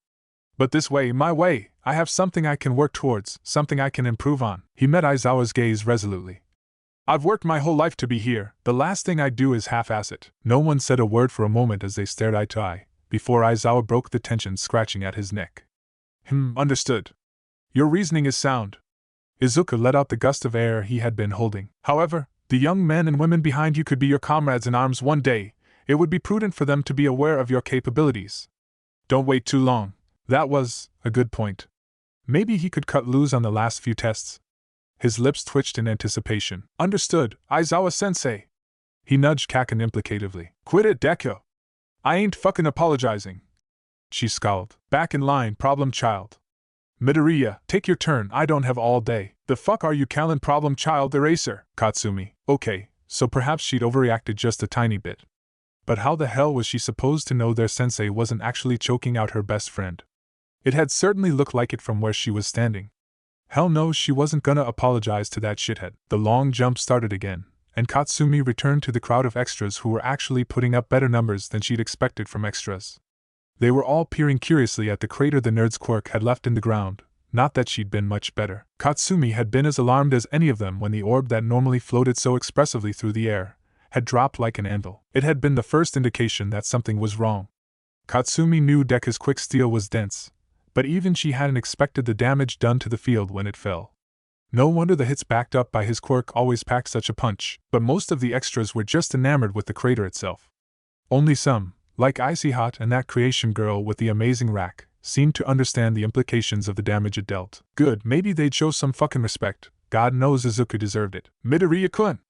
I must admit I assumed you felt yourself above such a test, but alas, I have misjudged your character once again. Oh God, not this guy again. She moved to respond with a scathing comment, but Deku cut her off like she was gonna insult the guy or something. Sorry for the misunderstanding, Izuku said instead with an open smile. He quickly fell into conversation she couldn't care less about, but she stuck around, feeling an inexplicable need to hover. What the hell was that about? Hey Midoriya! What was Aizawa-sensei saying about you half-assing the events? The boy with that awful red hair said excitedly. That can't be right? You've been crushing every event so far. Izuku looked to be about to give the same answer he gave their shitty teacher, but she had a better idea. Deku, she said quietly, but it was enough to get his attention as she knew it would be. He turned to her immediately. Just show them, she said, meeting his eyes. He shrugged a moment later, turning to the students around him. I wasn't holding back at all, he said seriously. But that's not all I'm capable of either. Yeah, no shit dude, you haven't even used your Quirk yet, have you? That question came from the purple-haired girl with headphones in her ears, cutting into the conversation. Quiet, lobes! When we do the softball throw, Dek'll give you a showstopper, Katsumi said, grinning up at the nerd. Yeah, I guess I will, he said, sighing in exasperation. She always wondered if he'd ever tire of catering to her whims. But after nearly a decade he'd yet to complain. Katsumi actually topped the charts in most of the ordinary events like the sitting toe touch, and even in the continuous side-step event only lost out to the idiot with the grapes for hair. The latter didn't bother her too much. She'd trade losing a shitty event like that for not being 2 feet tall any day of the fucking week. But at last they came to the only event anyone actually cared about, the softball throw. She'd been waived from having to throw a second time, which gave her ample opportunity to observe the frontrunners of their class. Katsumi would never admit it, but some of them had skills. None that came close to her level, of course, but still, they weren't bad. Katsumi tried not to grind her teeth too hard when round-faced through an infinity, but she was pretty sure she'd failed in that regard. It was the Yaoyorozu girl's turn up next, so Katsumi kept up a hawk-like stare. She'd been one of the few Katsumi been keeping an eye on. For good reason too, as the girl had scored top 3 in nearly every event with her ability to pull seemingly anything out of her body. And what a body it was! Katsumi scowled. Boobs and a powerful Quirk. And people said she hit the genetic lottery. At this point Katsumi wasn't even surprised when the girl pulled a cannon out of her jacket, firing the softball without issue, and coming alarmingly close to her own score. But fortunately, aside from Round Face's infinity, Katsumi still held the top spot in the softball throw, until finally it was Izuku's turn. He strolled into the circle they'd all been throwing from while his Quirk, following obediently behind his right shoulder for the first time that day, glinted in the mid-afternoon sunlight. Katsumi sighed as Izuku shucked off his pea jacket, the sleeveless undershirt doing nothing to hide her friend's shredded musculature. But when quick steels start oozing over the contours of his arms and upper torso, even the other girls in their class started to take notice. Holy shit! Midoriya really takes abs of steel to a whole new level, huh? Do you see those arms? I'd let him save me any day. Sparks danced at Katsumi's fingertips with every new comment. She was torn between enjoying the show herself or pounding Pinky and Invisalign into dust. Her eyebrows twitched as the girls devolved into obnoxious giggles, some of the others chiming in as well. Midoriya! The grape-haired harassment case waiting to happen growled in sullen rage. I'm so freaking jealous! Not even 2 hours into the first day, and he's already hogging all the girls to himself. Katsumi worried for her sanity when she agreed with this perv of all people, but the nerd really was getting too much attention for her tastes. She let off a weak explosion, enough to draw the eye of the spectators but not strong enough to distract Izuku himself. Izuku was distracting enough for her though. He really was beautiful when he used his Quirk like this. His lithe build alone was attractive to the girl, add in reflective metallic sheen. Fuck, she almost missed his throw. The tips of Izuku's fingers writhed with power, latching on to the innocuous ball with an unbreakable grip. There was something unsettling about watching a metal move in such an organic fashion. His arm cocked back, and a subtle hum filled the air. Katsumi knew of the power contained in those metallic limbs firsthand. She had faith that they'd be the backbone of their society one day. Oh, she'd still be number one. But Deku would be the pillar that kept them all from crumbling. His arms seemed to twitch, moving faster than her eye could track, and the next thing Katsumi knew, she was hunched over in an attempt to not be flattened by the shockwave that followed. What the hell is that, Quirk? It's totally manly! Katsumi managed to hear over the rushing wind. Well, he wasn't wrong. She blinked through the clouds of dust, picking out Deku standing like a Greek fucking god in a crater of his own making. He heaved deep, lungfuls of air, but still had that annoyingly charismatic grin plastered across his stupid adorable face. Was that enough of a showstopper, Kaken? Oh god, she was fucking blushing. Shut up, nerd, you still got second place. Aizawa held up the digital tracker, confirming her statement to be true. 6.431 kilometers. Finished at last. Aizawa sighed, giving no indication of the spectacle that had just occurred. Here are the rankings, he said dismissively. He tapped on his screen and a holographic display appeared with all their names and average ranking. Katsumi immediately picked out her own towards the top of the list but frowned at the number 2 next to her name. She'd beaten Deku in third, but then who was Yamamo? Talking it home for the girls! Pinky's shriek cut through the air. Fan-fucking-tastic. As if she didn't have enough to deal with, she barely spared a glacé for Grapehead who sat wailing on the ground pitifully. Though looking around his wasn't the only negative reaction to the results. Right. Eraser did say he was expelling the bottom half, but such a punishment simply wasn't relevant to someone like her, as if she'd ever score in the bottom half of the class. Pfft. Right, that expulsion thing. I made it up. Pack up and go back to class, your syllabus for the semester will be on your desks. And with that statement hanging in the air, their sensei strolled away without a care in the world, leaving half of his class emotionally scarred, and the other half horribly confused. Well, of course it was a lie. Didn't take much to figure that out. The creation girl said a bit too snobbishly for her taste. Well, you could be right, Deku said. But considering the average size of UA's graduating class compared to the first year's. He trailed off, letting the girl make the connection herself. But that would mean he lied twice. No, wait, only once. Something tells me Aizawa won't have too many hang-ups on deceiving his students to get the best out of us, he said. Katsumi wished she'd been able to take a picture of the look of shock that overcame Princess's perfect fucking face when she realized she didn't have all the answers. It was glorious. Oi, Deku, move out of the way, let me get another shot at the ball throw. You know I got screwed having to go first, Katsumi called, stomping over to her friend. Kaken, you heard Aizawa, you're gonna make us late. I don't give a fuck about that shitty eraser, let me get another throw. Kaken. Unknown to the arguing duo, Ida sidled up to Uraraka in his typical robotic fashion. I cannot tell if those two are taking this seriously or not, Ida said, his brow furrowed in confusion. I think they are more than anyone, Ida-kun, Uraraka said, smiling after the pair. Another explosion rocked the earth a moment later. At least I think they are. That's it for part 2 of What If Deku Had Metal Manipulation, Legends. Huge thanks to BT for another fantastic episode. If you enjoyed this video, don't forget to give it a thumbs up, share it with your friends, and drop a comment below with your thoughts and what you think will happen next. Your support means everything to me, and remember, this isn't the finale, stay tuned.